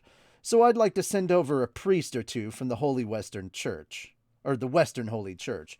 A priest? No! Have you lost your mind? Chief Paladin Hinata? It wasn't me shouting, but Fuse. A lot of other people were surprised as well, so I asked why. Turns out a priest in church parlance was a kind of magic user, a religious healer. I think I had actually heard about them before. They were a rarity, in fact. One of the few individuals in the church hierarchy able to harness holy magic, which the organization kept a guarded secret. Those ranked a bishop or higher could apparently perform divine miracles, including the replacement of lost body parts. I'm quite serious. Yes, their abilities are classified, but they too need to learn and grow. No matter how much genius-level talent they have, only a very few manage to master the divine miracle of resurrection. At this rate, we risk losing skills and lore that have been passed down for ages. Times of war are one thing, but it can be frustratingly difficult keeping this knowledge alive during peace. So basically, raising the dead was a skill was dying out because there were fewer dead to raise? Maybe it wasn't exactly that, but I understood what Hinata meant well enough. Her idea was to use my dungeon to help improve her people's holy magic. It was heaven-sent, exactly what we needed here. Even if they never learned resurrection, having priests with higher-level healing spells around would help keep people safer during work outside the labyrinth. If I wanted to fully learn the secret skills of faith and favor Luminous turned me on to, seeing and analyzing a priest's skills in action would be a good shortcut as well. I had no reason to turn Hinata down. Well, they'd all be welcome here. Hehe, I thought you'd say that. Ignoring the gasps of surprise around us, Hinata and I came to an agreement. Priests were now going to be lurking around the labyrinth. I thought that was the end of the meeting, but Hinata had one more suggestion. Also, changing the subject a little, I'd like to have the paladins try conquering the labyrinth as part of their training. Huh? We could have Sir Veldora over there, say, weren't you selling takoyaki at one of the food stalls? That doesn't matter, does it? Just go on with what you were saying, I begged. Oh, I thought that was Veldora talking for... That doesn't matter, does it? Just go on with what you were saying, I begged. Yes, I was certainly not running a takoyaki stand under the name Alias. Good. The alias of Alias. Other than Alias, Yes. not a dragon. Oh, and here I was trying to kid myself that it was someone else. Well, all right, Hinata grumbled, looking a bit tired out, but there was no fooling her. Although, really, anyone who knew Veldora would have spotted it. The Storm Dragon insisted that he wanted to run a food stall with a grill during the festival, so I asked Molly Mile to get him a space and someone to help out. Then, for reasons that were beyond me, Veldora convinced the busy Kurobe to craft a special grill top for him, one made for cooking takoyaki, the balls of batter and octopus more popularized in the city of Osaka. I allowed this, provided that nobody found out it was Veldora running it, but really, everybody in town knew the guy anyway, so I begged everyone involved to just keep it a secret from the co-workers at the stall. Along these lines, I asked him to come up with a fake name for the festival, and he decided upon Alias for it. Thus, we had Alias Takoyaki among the stalls, and from what I heard, it was actually a huge success. But now we were going way off subject. So, if we could forget about that for a moment, can you tell me more about the paladin training you're picturing? I lobbed the conversation back toward Hinata. She didn't protest, thankfully. Based on what I've seen, new paladin recruits likely wouldn't be able to win against the Bovix guy from the tournament. So I'd like to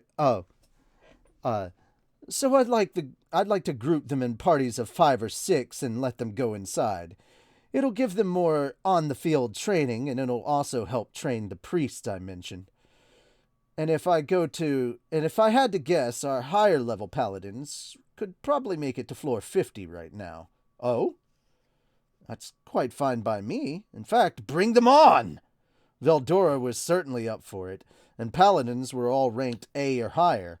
With that kind of force, a few of them in a team could probably get past Bovix. I'd also like some of our captains to join in. More murmurs of surprise from the crowd.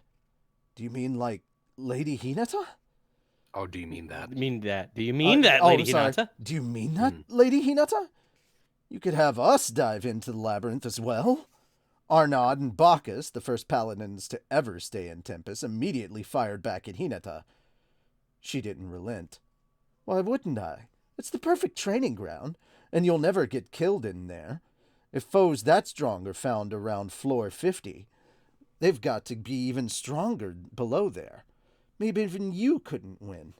Veldora contentedly nodded. The paladins, meanwhile, were livid. No! I don't think so, Lady Hinata. We're the Crusaders, the most powerful army out there. And we have a saint among us. The complement to a demon lord.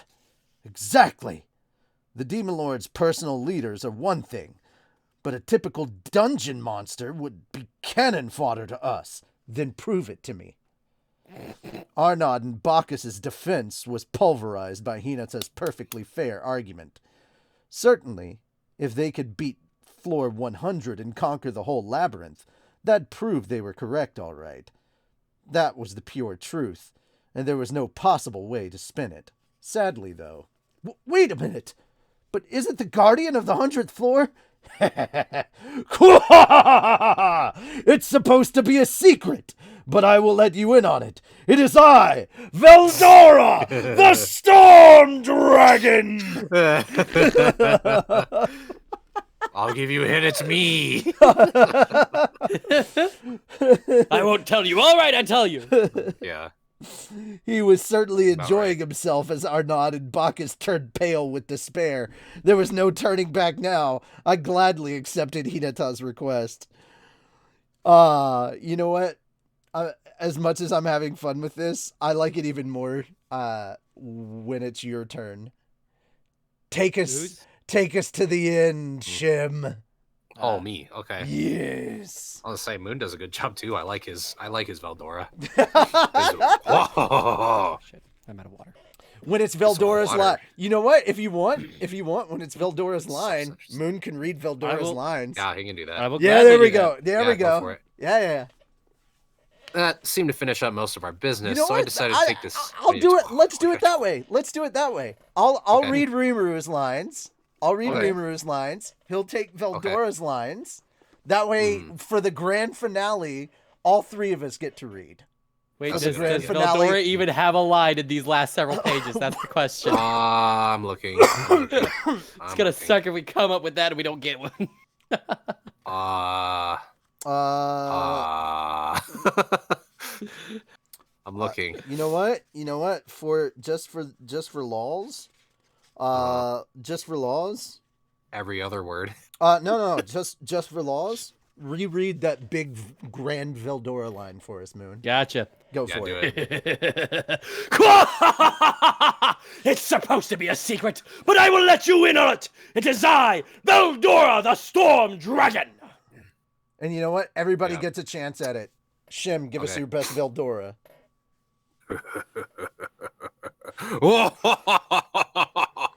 It's supposed to be a secret, but I will let you in on it. It is I, Veldora, the Storm Dragon. You know, So much fun, right? Yeah. who doesn't want to voice a dragon? It's fun. All right, Especially just one because. like Anyway. him. He has to do So the loud flexing. and Hold on. obnoxious. Of It's course. topical. Hold on. Topical. Yes. Thanks. It was supposed to be a secret, but I'll let you in on it.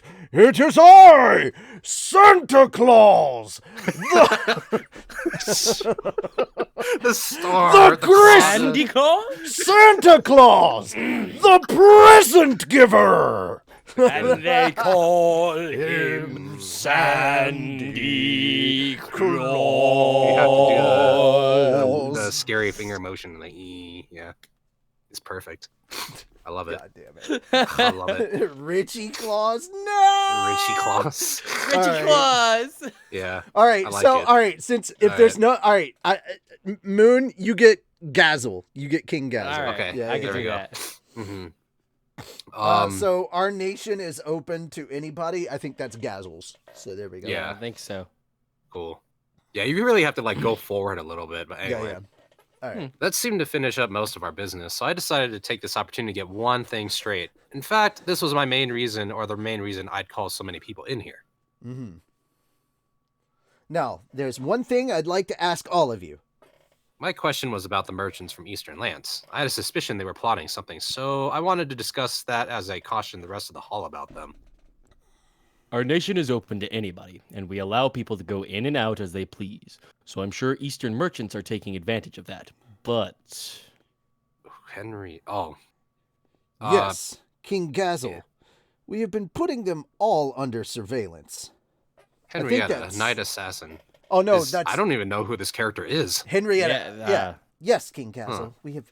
Oh, Henrietta. I think is possibly his little elf servant, assassin Oh, chick. okay. Yeah. Okay, okay. I haven't remembered this The name Knight until now. Assassin. Yeah. Like she only appears once in the anime. She appears Yeah. she appears like once. Yeah. So, Mm, I was like, keep that slime under surveillance. Yes, my lord. yeah. Yeah. Yeah.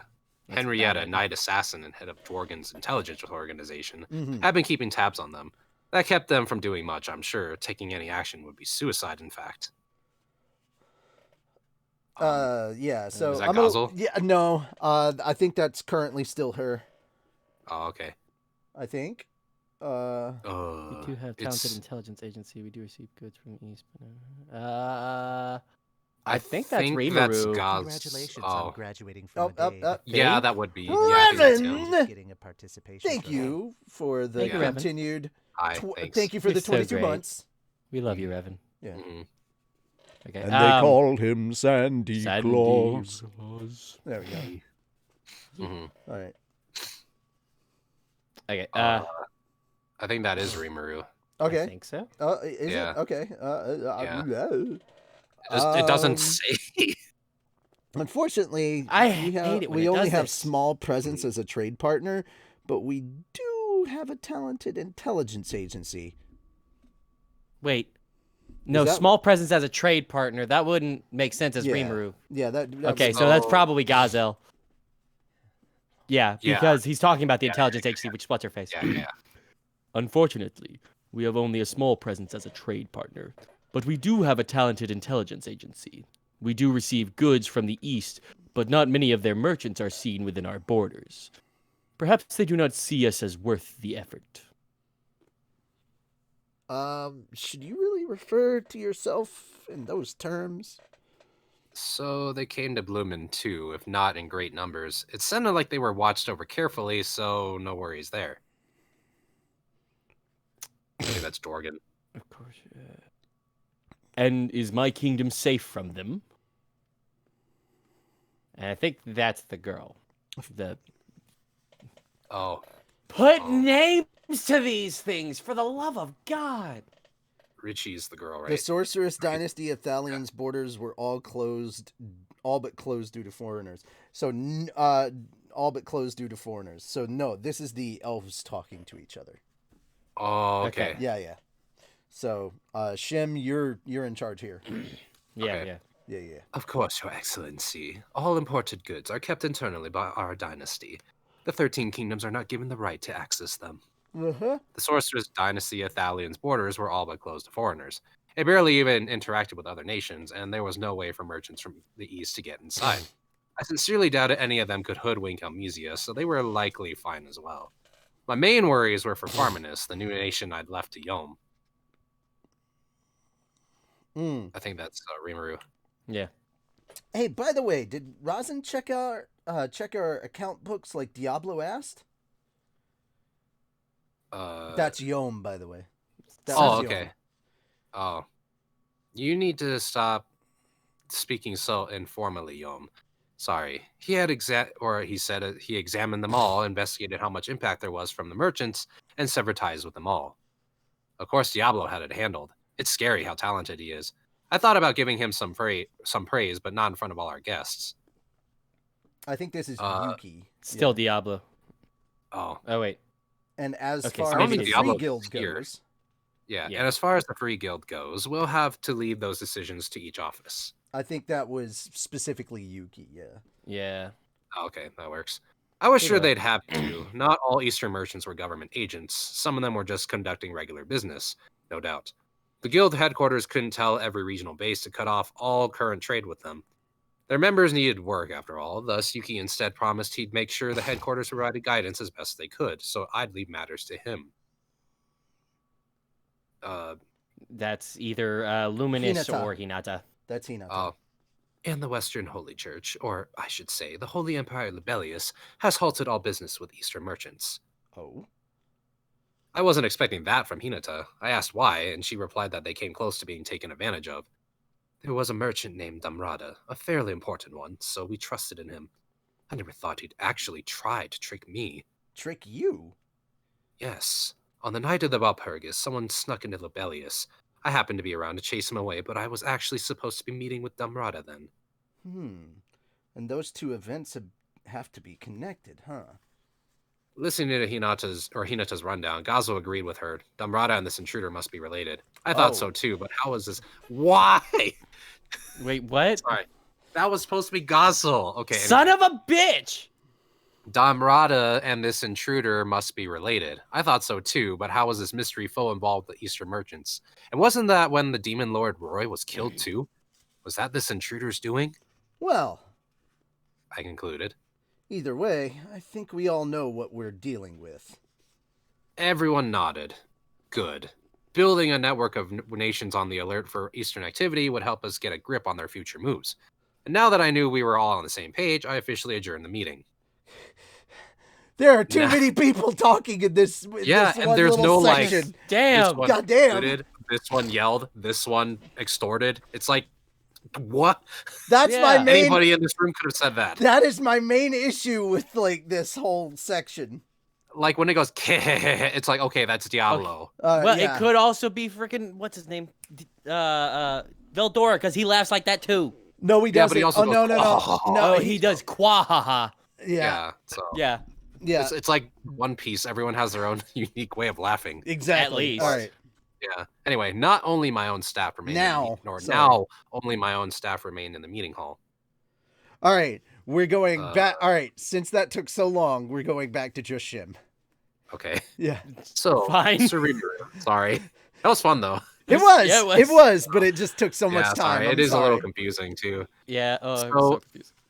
So, Surimaru, have you come to a conclusion? Yep. I said to Benimaru. No doubt about it. Fuck the those guys, patron that's Clayman refused to identify as Yuki Kakurasaka. I agree. The lack of evidence is an issue, but I have no doubts either. If Diablo agreed, there was no room for questioning it. I had only become sure of it after Luminous gave me her advice. The other women I was reserving judgment on for now, but Yuki was definitely suspect. I mean, only very few people knew about what had happened between Shizu and me. I wasn't sure who leaked that info to Hinata, but she told me herself that it was a merchant from the east. Then, as I concluded my own investigations, I came across some interesting information. Murin told me that she never heard of the moderate jesters. Clayman was always a careful demon lord, Geld said. He didn't trust his own men one bit. I think he kept that company of clowns in secret from them all. He was right. Clayman believed nobody, and he wanted the moderate jesters to remain unknown to his entire bureaucracy. However, as Shuna proved in her investigations, he and the Eastern nations had public connections to each other. Murin saw them herself. She even advised them a few times. Oh, so that, which means the clowns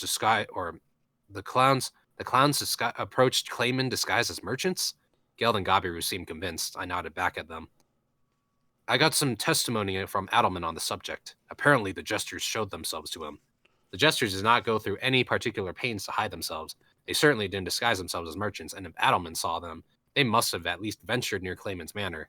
No one had seen them inside, however, which made my theory more likely. Diablo's smile widened. The moderate jesters and the Eastern merchants. There's little doubt these two groups are connected. Right, Benimaru said with a smile of his own. And if Lapis didn't show up in that battle, then it was likely him who killed Roy. One of the three jesters I knew, Footman and Tyr, were busy behind the scenes in the battle against Clayman's forces, looking for and killing any Magicborn liable to betray the Demon Lord. What was the third among them doing then? Benimaru had to be right. This other jester was infiltrating Belius in search of something. Everyone who knows about Shizu and me was present at today's meeting. That was why I asked the last question I did. Cabal, Ellen, and Guido were out of the question. Goswell and Amnesia could be crossed off the list. Fuse, Verriard, and Blumen's royal couple were beyond a reasonable doubt. They had no clear motive and only trivial connections to the merchants. And Hinata, being almost victimized herself, couldn't have perpetrated this. I just left Yuki. He admitted that he has connections to Eastern merchants, yes. He couldn't have pretended otherwise. That high-quality paper they've got is made in the Eastern Empire, apparently, and Yuki always had an ample supply of it. There's no way he could have denied it. We could have extracted something more from him today. A written confession or the like. A pity we didn't. It was, and I wasn't too sad about it. Shizu and I had a unique relationship. Nobody who knew about it was the kind of person who'd breezily gossip about it to complete strangers. If someone had leaked the news, it had to be someone opposing me, and if you considered the list of people who were sure that information leak would make Hinata act, Yuki was the only one I could think of. To tell the truth, I had suspected Cabal's group at first, but it was Ellen's advice that made me decide to become a demon lord in the first place. Plus, with Almesia backing her up the whole time, there'd be no reason for her to tell the Eastern Empire about me. Revealing such a vital secret would benefit the enemy alone, not her at all. And the same was true for the Blumundians. If they wanted to oppose me, they wouldn't have signed a treaty with me. They would have just held back, avoiding deep ties with us, and profited from the fallout. If I had to guess, the Eastern merchants were trying to expand their influence in the Western nations. And the church forces got in the way of that, didn't they? I think so too. They pitted you against Hinata, Surimaru. Chances are they hoped you would kill each other off. Yes, it is clear that it didn't matter to them who killed whom. Or Diablo. Benimaru and Diablo were in agreement with me. I went on. The two main influential groups in the Western nations are the Council and the Church, and I'm guessing the Eastern merchants are trying to work on both of them. Oh, hey. First time chat. It's good to see you. What's up? It's good to see you. Also, thanks for the coming. follow. Yeah, thank you. Heck yeah. And I'm guessing the Eastern nation or merchants are trying to work on both of them, slowly expanding their clout over time and working with them. It's the Free Guild then. I briskly nodded at Diablo. As motives went, this was the biggest and most plausible one. I had no physical evidence to back it up, but my conclusion was already made. So what will you do? I thought I could hear Diablo offering to assassinate him at once, but I pretended not to. That'll depend on what our foe does. I wondered if I was wrong for a moment, judging by how much support he offered us today. So let's just be very careful with him and see if we find a way to grab him by the tail. Very well. I will ensure the guild... Oh, this is Soe. Very well. I will ensure the guild building in town is kept under constant surveillance. Thanks, Soe. Everyone else, I don't want to see any unauthorized moves from you. Yes, sir. Yes, sir. Yes, sir. Yes, Yeah. sir. Yes, sir. Yeah. Had to throw in a Veldora. Yeah. Excellent. Honestly, I wanted to corner Excellent. the guy right now and interrogate him. But without evidence, if he talked his way out of it, I'd be sunk. Yuki ran the entire free guild, and I couldn't accuse him out of the blue with nothing to fall back on. Besides, maybe, I mean, it's not a non-zero chance, maybe I really was wrong about all this. That's, I know. Yeah. I'm right here. Yeah. Understood. The chances of that are believed to be extremely low. Well, we can they're only hope. believed to be. Yeah, That's good. motherfucker. They're low. Reaching the end of this volume Hello. of slime is happening. Oh yeah. Yeah. Okay, so I'm gonna let you continue because it's about to hit 10 o'clock and my Echo Dot is about to say a thing. I already took my medicine, but it's gonna remind me to. Okay. Without real evidence, not even Raphael could make a firm conclusion. Well, in my old world, we had a concept called presumed innocence. In other words, someone's always innocent until they can be proved that they're guilty. But even so, don't let up on them. My staff nodded their understanding. I had no idea what Yuki was thinking. Dr. Hinata Evil. claiming too. Okay. I Gay. had no idea what Yuki was thinking. Hinata claiming too. The Eastern merchants, the Free Guild, maybe the Council itself, and I. Perhaps we were all dancing on the palm of his hand. We couldn't be sure of that right now, but that was about to change. We knew who to watch out for, and now what a we just had to beautiful palm it quietly was. prepared. What the- Yeah, as they danced in the palm of my hand. Pipe We and a knew grape, who to bong and a blitz, smoking a pancake. Yeah. smoking the pancake. Oh, so there is no pleasing you then. Oh, I see. Yeah. Oh, We knew your who- father. Oh, Your okay. father. All right. It's hard Sorry. to. God It's damn okay. it. Oh man. It's okay. Where are we at again? I fucking lost my We place. knew who to watch out for, and Oh, now we we just knew. had to quietly prepare and wait for the confrontation to come. It's like dangerously sneaking into Kermit and Waluigi. Very dangerously. We had to wait The for excitement it to of come. the festival. boy. Yeah, the excitement of the festival was over. Normal life rushed back into the scene all too quickly. We had a mountain of things to do. Problems kept piling up. No Fuck. matter how many we solved, You assholes. there was you wait no till time the for me very to wallow in fucking melancholy. You're Yes. so mean. I heaved a gloomy sigh as I thought about the game of wits Yuki and I were likely about to engage in. There we go. End. Okay, we're at No the more. epilogue. We're at the epilogue. All right, Yep. all right. So Yep. we've got 1, hmm 2, 3 pages. Okay. 3 pages. Uh, All right, I'm gonna read the Oh. Joker. yeah. It's for it. 10 o'clock. Done. Yep. Done, guys. Exercises are done. You can't redeem anymore. It's 10 o'clock. It's past time. Yeah. Wasn't my idea. Just hopped on. Spider was waiting. Yes. Okay, and to answer who Wait a was it? minute. Who was it that asked the question? John Mm, John Larson. Yes. Hello, John Larson. To answer your question, what's everyone watching together, or sorry, kind of out of the loop? Okay, Yeah, that's what's what happening? I thought. To what's happening? We're reading volume 9 of Slime. We're actually at the end. To tell you where we were at, in case you're anime only, mhm. technically this would be the end of where season 3 is going to be. So if you're Yeah. worried about spoiler, don't worry, because all of the spoiler stuff we just kind of already passed, and anything that you're going to hear right now would make no sense to you anyway. So technically anything we read right now wouldn't even be spoiler, because you wouldn't understand what the fuck we're reading anyway. Yeah, that's fair. I hear you. These guys Also, do good work. I was just hoping to chat with them about how to get into the voice acting community. Hope they already had a solid network. Bruh. Oh, thanks. It's both a lot easier and a lot harder than you might think. Okay. I mean, just put your voice out there. You don't even have to make a reel. Just audition for stuff.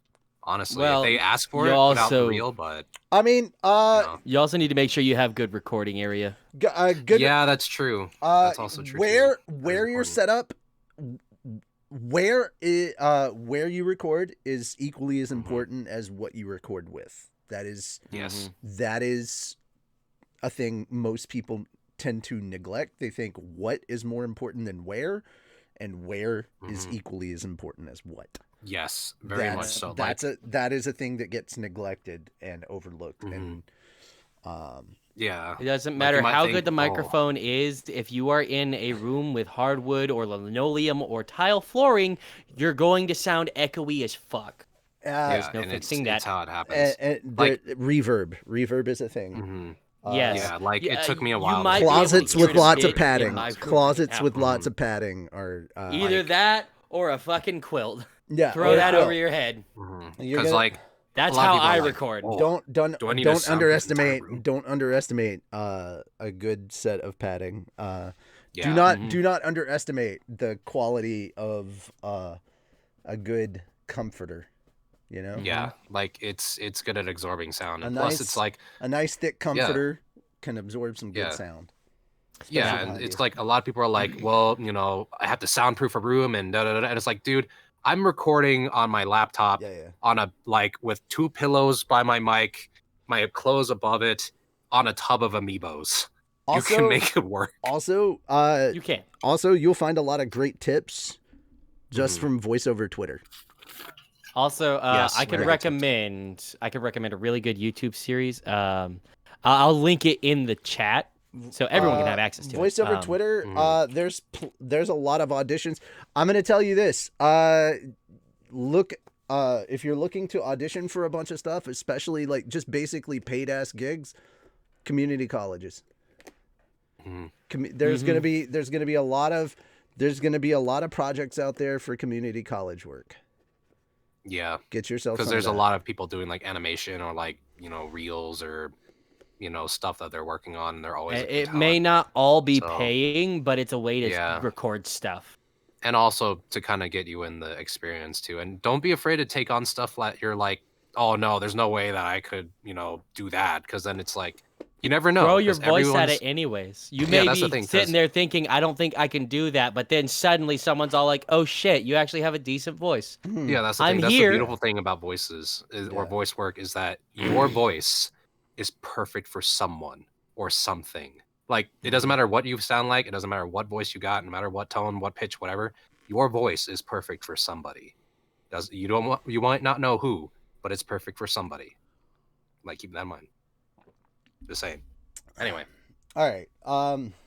epilogue: The Flames of Avarice. That's you, right? I would love to, but unfortunately, I have to run to the restroom now. Sorry. All right. I was no, going okay. to. I was going to. Actually, but now... Moon, you want to go? Yeah, Moon. I you would do like it. to. Go for it, Yeah, buddy. you do it. All right. I'll find Oh. that video in a second then. Anyways, Duke Musei staggered along. He had just tasted fear and despair. The demon lord Rimuru was no one he had any hope of handling.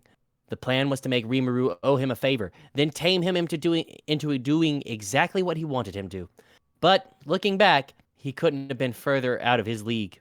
It made Musei feel laughable. He thought he had him wrapped around his finger, but the shoe had been on the other foot the whole time. He couldn't help but laugh about it, but he no longer had the mental fortitude. And thinking about it, those people have it worse than I do. He recalled the merchants gathered up for him.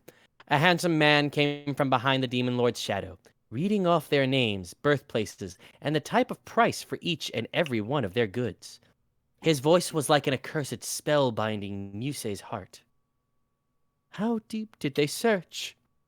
If they were disallowed from dealing in the demon lord's domain, they'd all have to return to their home nations. And Rimuru knew that. Reading off all their nationalities was his way of applying that extra beat of pressure to their threats. The demon lord's domain would no doubt develop further in the future, as would any nation working with it. It was the creation of a new and powerful economic bloc, and it meant any nation shut out of it would immediately fall behind in competitiveness. No nation had the luxury of sheltering its own merchants and ignoring a new alliance like this. Having just experienced the Founders Festival, Musei could see that as the unvarnished truth. Such wonderful music, such innovative science, the gourmet delights, all rarities in the Western nations, were a shock to him. monster nations, rural towns, and so on. He'd looked down on them all before he came here, but now he felt pathetic for doing so. Sensing all this culture he had never seen before made his heart throb. Being spurned by this demon lord was a serious issue, one that had to be remedied no matter what. I came back to But the so word confidence throb. That was goddamn it. Perfect. You got here at the right time. Fucking hell. But so confident was Such a Musei in his child. scheme that he misjudged how Rimuru would react to it. Those merchants may have nowhere left to go, but I'm just the same. There would be no more advancement in his career. The 5 elders weren't forgiving enough to allow failures in their midst. He would lose his fortune. Perhaps he'd even be purged. But all Musei could do was report the truth. Because no matter where he went in this world, there was no fleeing the eyes of the Rozo family. I see these are he new really people. did fail, grandfather. That he did, Maribel. I should have let you handle that. When I first heard the news, I thought the nation was too valuable to destroy. And now look. You couldn't help it. I saw and heard it too, and I felt it. The aroma of a culture from my past. But that's why we need to erase it all before it becomes known. Oh. Erase it all before it comes known. It was Mirabel's indirect way of telling Granville Rozo his orders were too half-hearted. And as head of the Rozo family and chief mediator among the 5 elders, Granville bitterly agreed with her. The Tempest Founders Festival was attended by the world's ruling classes. It was Granville who ignored Maribel's warnings and decided to see it. If they could bring the Demon Lord Rimuru under their wing, they could have invited him onto the council. In a way, that benefited them, of course. That was their decision. But with far fewer movable pawns available at the moment, Granville grew timid. That was why Maribel stopped him from taking action, instead having a third party feel this demon lord out. And as a result, Duke Musei failed. If only Maribel was there, the Rozos would never have lost. Granville was sure of it, but Maribel looked like a young child, and instinctively he hesitated to let her go off alone. Grandfather, I need to make a move of my own. That's the only way. Don't worry, all right? I'm Maribel. I am greed. I wish for everything, and I take it all for myself. This world belongs to the Rozo family. That it does. You're right. It's all in your hands. Granville gently caressed Maribel's head. Thus, Maribel, the greedy, took action. And then, 1 month later, a letter arrived in Tempest from the Council of the West. And there we are. Oh, there's a comic. Yep. Yeah, Or a little manga. comic panel. Yeah. I see Diablo.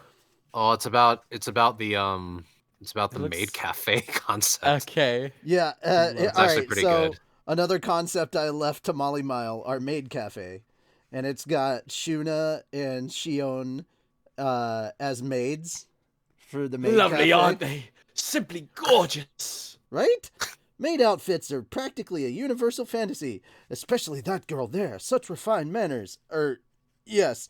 I had no idea Luminous was helping out. Yep, literally. Say, why don't you try joining them? It'll make for a great PR, I'm sure. Whoa, Molly, what are you saying? If we had a butler cafe, I'd consider it, but Sir Rimuru and me in matching outfits. Thus, a new fantasy was born. Literally, Diablo just imagining he and Rimuru doing a butler He's actually cafe. kind of adorable. And I love him. blushing, just... Sir Rimuru and me in matching outfits. Yeah, And loving magic it. outfits. Loving it. All right. So, thus, that concludes Yeah. Volume 9. Long time So no see. beautiful. So we literally end 2022 with Volume 9 ending.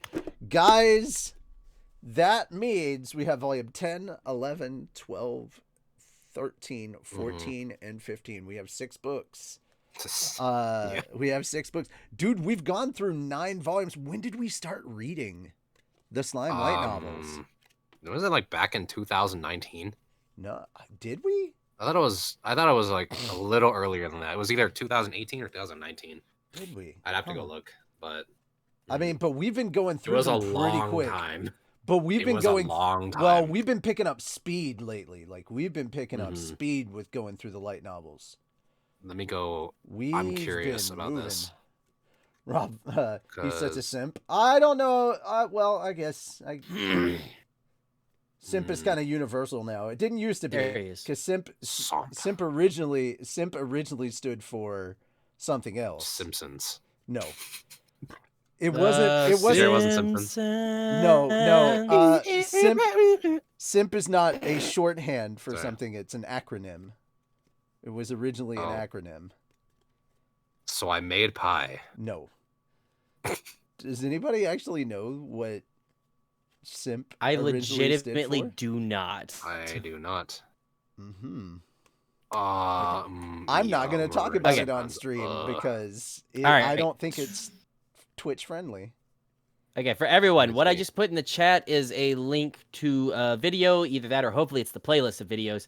But this Oh. guy goes through microphone selection, about voice acting in general, room setup, and everything in this entire playlist for how to become a voice actor. Moon? Yes. Ooh, You Richie. don't have those privileges. Hey, Richie. So it didn't show up. Nope. Well, Fuck. You're going to have to Can I send it to you and you? Yes. Yeah, okay. It Hey, just Richie. looks like you tried to type ass. There's just 3 asterisks. Ass, Yeah, what's up? ass. And titties. Our Ass first- and titties. our technical Shorty. first time we started this in my closet Uh-huh. was back in 08, I put it 04, in the, 2020. Oh, so it think was that's- 2020. Okay, Yeah, so it's only been and it 2 was me years. saying, "Alrighty, I took your advice and made a setup here in my closet. I hope it is good enough for recording. Let me know when you guys are ready for the audition." Holy shit, that is like way back then. Audition? Yeah, like way like for the thing, and then like setting it up in the closet for like light novels. You know what I mean? Oh, okay. Yeah, like holy shit. Don't worry, Wow. Shim. Someday you'll come out of the closet. Someday. I couldn't. I'm help it. taking my tub of Anyways, amiibos though, the whether or not. the link is in the group chat or yeah, Okay. this yeah. You put it in the group chat, so okay. That's Yes. Shmeh, Yes. shmeh, shmeh, shmeh, shmeh, shmeh. Oh yeah, Sonic's in the audience. Hi. Sonic Speed. Yeah, he was busy, but thanks for coming Yeah. to the stream. There we go. Yeah. There we go. Okay, Yes. so that is the link to the stuff. It's kind of what got me to where I'm at. What helped me make decisions for basically everything I did. Just honestly, just Actually, Do it. technically, it could work for Make both your males dreams and come females. true. I mean, you could do it. replace female part for male part, I guess. actually. Can I tell you guys something? It's a little personal, but Simp is an acronym. It stands for someone impressed by mediocre. Insert P word. pretties, Insert P word for male part or Privates. female part. pretties. just the word Pretties. privates would work. Yeah. Long story Pretties. short, guy got his car. Yeah, I saw that. Jesus. Tried to take Ugh. it to 3. Tried to take. But you to why 3 separate places. though? Wow. So yeah, we're finished. Woo. So gang, I gotta buy book 10. we now. Hey, I have got to- time. Me too. guys. We now have to do 20 exercises Yep. Fuck. Of each kind, right? of each kind, Right. except for Yeah. Sussy? sussy It's not Baka. sussy. We do not have to Sushi. do. Oh, I did. What is I so never funny got about to do such Joker. songs? I forgot about Oh. that. Oh well. Aw, man. Here we Oh, well. are. Oh, I Yep. could have tried, but Well, I'm doing Joker now. I don't think I can. Good old Joker voice. I honestly don't think I could do a good Joker. Not I yet. guess it I'm- depends on which one it is. There we go. We got Like, planks. I only know alright. the animated one. Well, there were Uh, 3 different so- animated ones I could do. There was an Oh, yeah, animated right. one who Okay, sounded like so that, which one? and he was kind of stupid. Which kind of stupid. Yeah, That's Brave and the not- Bold. Yeah. Batman, Brave and the Bold. Kind of stupid. That's what that, the- Actually, I Joker really sounded like like the Batman's crunches, push-ups, Joker. heel Have you seen touches, the planks. Batman's Yes. Joker? That I is like one him, of that is actually. my second favorite Joker because he was Okay. Yeah. amazing. All right. Yeah. What are we doing first? Sorry. Yeah. Twin Peaks on. All right. Which do we want to do first? Squats? 20 squats? Doesn't matter. Yeah, sure. Jim, let's see that cake. All right, squats. 20 squats. All right, holy shit. It's been a while. I know, right? Oh, me.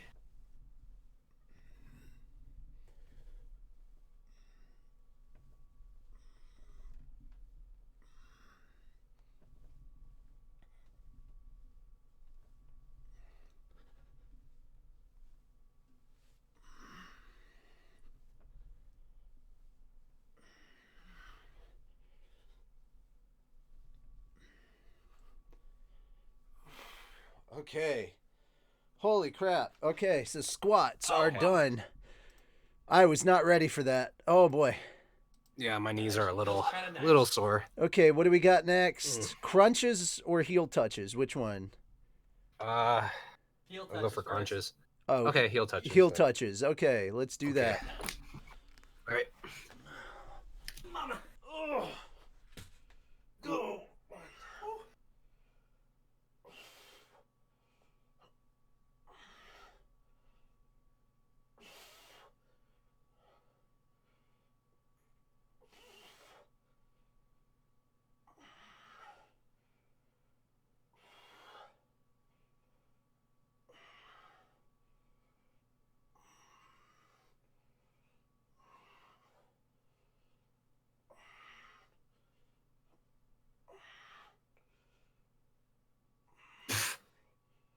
Okay.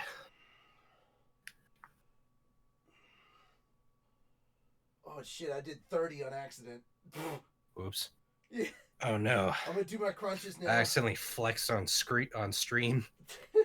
I did 30 because I didn't hear you guys were finished, so I was like, maybe I counted too fast. No, I was still on the ground, man. All right. We're doing crunches. Let's go.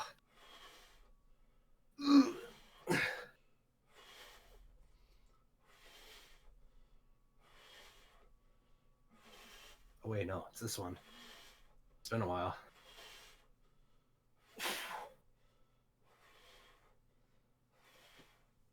Oh. Crunches are done.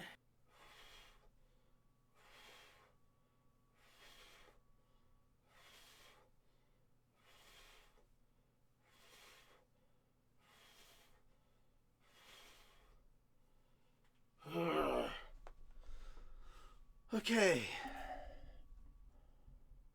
Completed that. Crunches. Completed that. All right, not bad. Okay. How you doing? Planks. Okay. 20 seconds of Planks and then push-ups. Is that the schedule? Okay.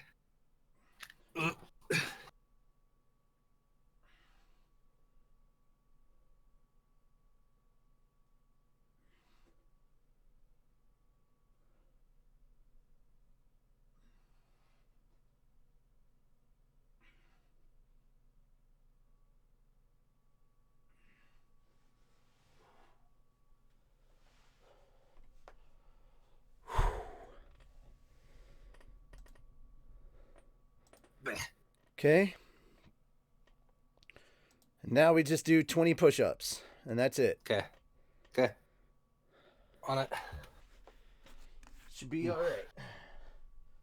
Everything gonna be all right.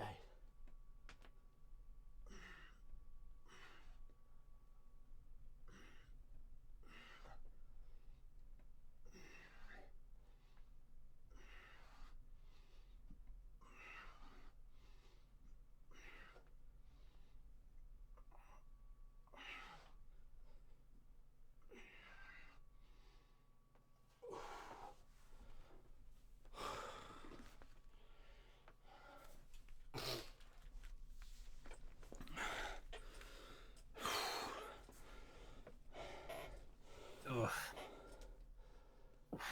I did not miss this, but I'm really looking forward to Moon's sock puppet. All right. Ooh, I did not not a bad miss. note to end on. I did not miss this, but I'm really looking forward to Moon's sock puppet. Good. I think you may have forgotten that I got some new items. Oh, dude. Oh my God! Oh, he's beautiful. Googly eyes. Let me touch him. Let me pet him.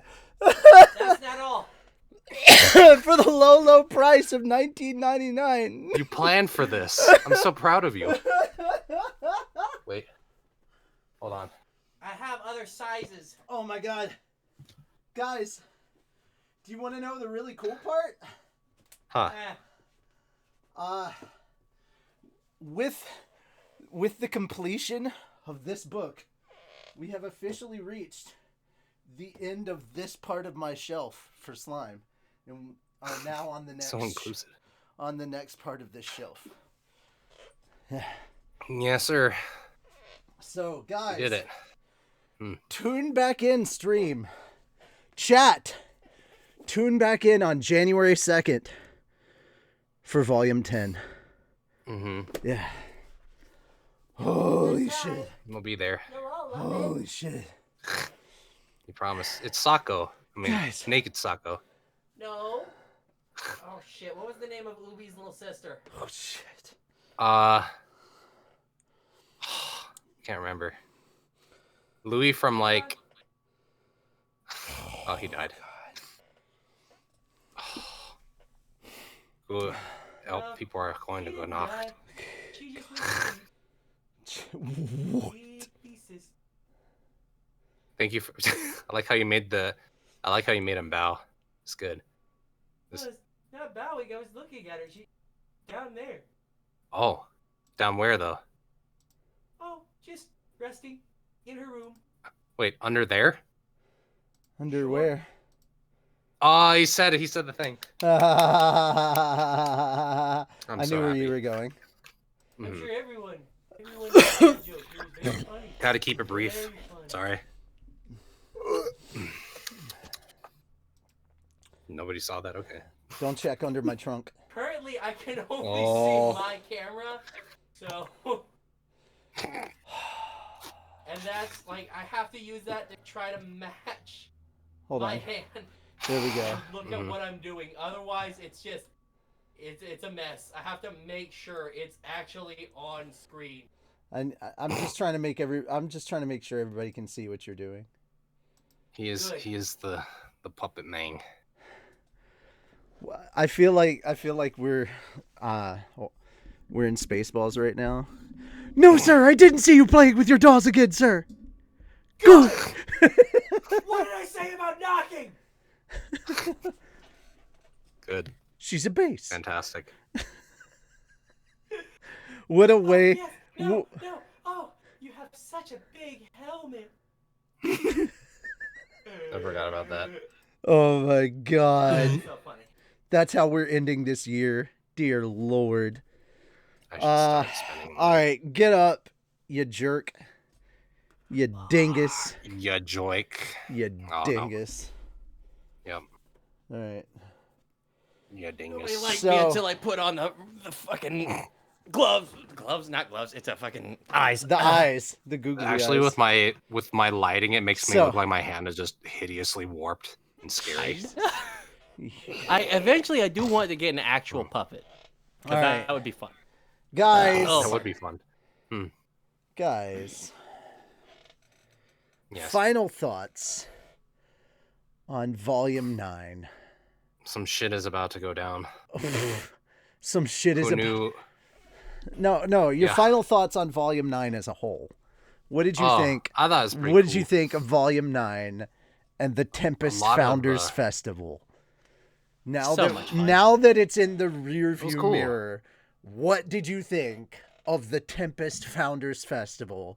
The It was- build up the night before the Founders Festival with the feast before the festival itself, and the aftermath of the festival and how it got wrapped up. You know what kind of reminded me of? Because that was Volume Like- 9. It kind of reminded me like a really long, drawn out version of like, you know, when like Luffy and the gang win in One Piece, they have like a big celebration party for like a couple pages. Yeah. It's like that, but extended out longer. Yeah. You know what I mean? Kind of. It Yeah. felt like that. Yeah. So Yeah. because there was a lot of like slice of lifey things, fun tournament things, interesting character interactions with people you would never thought had met earlier until now. It's like, oh, okay, cool. My favorite is Geld versus Lion Mask. Because Yeah, that was a lot of fun. really cool. I when was it's gonna say animated. what? Yeah, I was about to say what are you Oh, most looking it- forward it's- to seeing in the anime when they finally get there? Because That I can't wait to see. well- Because that. what a great announcement to have in the middle of reading this volume is that, hey, we're getting season 3, and it's like, so that's happening. even We're better. already spoiled. It's like, Yep. so Pardon. great. Yeah, Oh, it's sir. gonna be a lot of fun seeing what's his face, Gupta, all powered up with the wolf and just So here's my real question then, since we've got a chance. So now that we're looking back on all of these 3 volumes, which we hope all 3 volumes are going to be in season 3, if they keep with the trend that they've been doing. Which of the 3 volumes are you most looking forward to in season 3? which guess- one's the one that mentioned Hinata in the bath? I think that's 8. Honestly, I think that's 8. I Oh, believe it was 8. Yeah, But, you I'm know. looking Wow. forward to that one. Wow. I know what your type is. It's the holy ladies who can kill you in 7 slices. Good, I understand. Yeah. Yeah. Nah, she could Yeah. probably do it in one. Who we kidding? Yeah, it's fine. Don't worry about it. Anyway. At least I'd go down with a smile. And honestly, I mean, At least I'm gonna die with a With a raging raging boner. God damn it. I thought about that, but I was like, nah, I probably shouldn't Yep. say that. It's fine. All right. 500 TIG anime bitches. Actually, Yep. I just had a very horrible realization. Same squared. God damn it. I just had like the most horrible Squared realization. Enix. Which is So, with how big, this is going to be really weird, but with how big the monster like universe is in this world, there's bound to be a human that's like into monsters, right? who And wouldn't the be fact- Shield? No. And like the dungeon is a place where you cannot actually die. So, I see where you're going. you know what They I mean? just walk in and There like, has to be kill me. some- Oh. Yeah, like there's bound to be some like darkness-esque guy or girl who's like, yeah, come on, and like the monster's like, no, we're not gonna, yeah, do it, That- come on, ready That would for be it." a perfect joke for like a crossover thing. For a potential for, season 3 of Slime Abridged, the or news 4 reports, even. the news reports going across the daily dungeon news. It would be a funny OVA thing, DDN like some adventure Daily who's Dungeon like, News. So about those, yeah. So an unfortunate adventurer died when he forgot to put his Revivify bracelet on and tried to fuck Demon Lord Milim. So, No, even just like a masochist, like there has to be like a guy who's like, yeah, I'm come on, thinking more of a do this all crossover day. type of thing where darkness is in the dungeon. dude, she's it's actually she'd be in the like, dungeon and just all like, yes, do it. We just see Answer her the die, age-old die question. again. No, answered the age-old question. No, slimes do not, in fact, have a vagina. In fact, they have nothing. God that's true. I didn't think about that. damn. Money. But you know what Women I'm saying equals though. Money It's just like X time. either that or just some extreme masochist knows that he's like, oh yeah, I can go in there no. without consequence. This is amazing. It's like, I don't know. I feel like there's bound to be some weird things about this. I don't like this know, math class. I don't like this math class. Well, too bad I'm your substitute I know teacher. where he's going with it. More Mrs. money Johnson equals on more sabbatical. problems. Women equals more money. Women equals Shrugs. 2 Dragon Balls in both hands. I don't know. yes, exactly. Two Yep. Dragon Balls in both hands. That's Mhm. exactly. We hear like literally 5 more, the you can only make a mention wish. of this. The only mention of this is like Rebrew is literally like the first adventurer ever banned from the dungeon, was some unfortunate bastard that was named. That was You know the name. You know the name. Gay? oh No, it's not Gay. gay. No, No? it's not. No. Aw. No. What is the anime? oh. What is the name of the Oh. anime? The adventurer's name is Interspecies Reviewer. Oh my god. Oh my god. That'd be hilarious. Like a guy's just trying to flirt with every single monster in the dungeon, and they're all the like, nah. first adventurer banned from the dungeon is literally Hell. Interspecies he'd be banned Reviewer. From He freaking tried to Tempest bang. as a whole. He tried to bang every single monster in the dungeon. We don't even know how he made his way to the 95th floor. Everyone just didn't All want to we touch heard was a complaint from Milliman. We had to kick him out. Everyone just didn't want to touch him. He's like, yeah, come on, do it. And they're like, oh. No. This giant, hideous mantis creature. Somehow he just cock thrusted his way all the way to the 95th floor. Not even. He's Even like, Bovix monster gave him a nod of appreciation. yeah, he's just like, oh, just put on your pants and go. And you don't even want to know what he did with He what's wrote his name? tried to write his own Adelman. tried to write his own book about the dungeon called Monster Fucker World. Can't wait for the sequel, Monster Fucker Iceborne. Oh my god. No, it was completely about it. Funny enough, there is an ice dragon in there, so if he'd made his way to that level. Oh no. Monster Fucker Iceborne. No.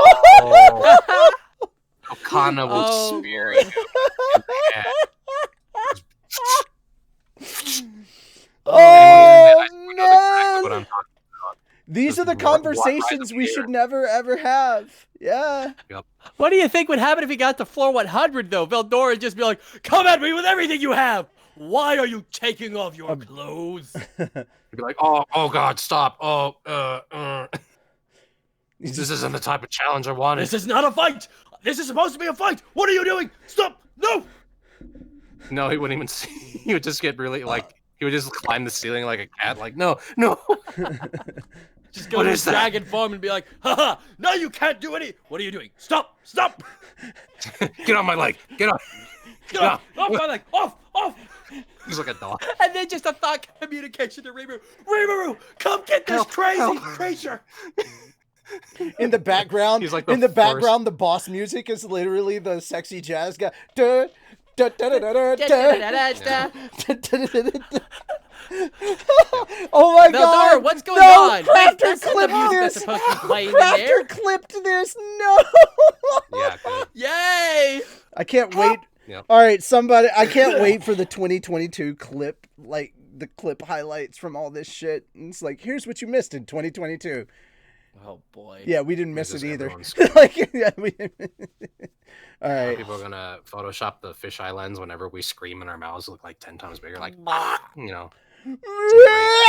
And there's gonna be the heavy bass boost effect with our screaming. It's gonna be Oh good. no! Oh my god! Yeah. No, I don't want to edit this. Yeah, you do. No, I don't. Yeah, you do. Yeah, you No, I do. don't. Yeah. Yeah.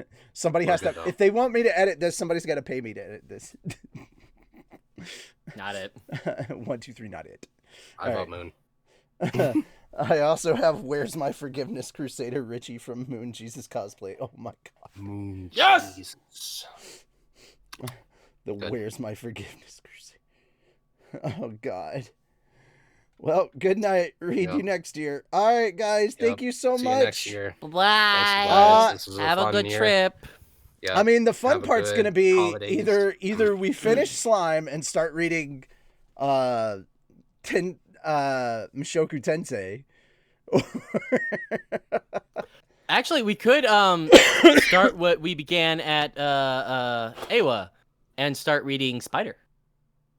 Nah, Oh. No. I had Can we fun with read- that. we did have They fun. make a with that. light novel a plus size elf. Can we read that? Oh my god! Ooh. No. Wait. You guys don't Wasn't know what that is, do you? Ishizoku I do Reviewers know a what light that novel? is. No. You do know what No, that I'm is. not Okay. doing that. No, I'm not doing that. Aw. Get so much trouble. But it would be so much fun. No. I'd have fun. Yes. No. Yes. No. Yes. No. Yes. All right. Yes. Good night, everybody.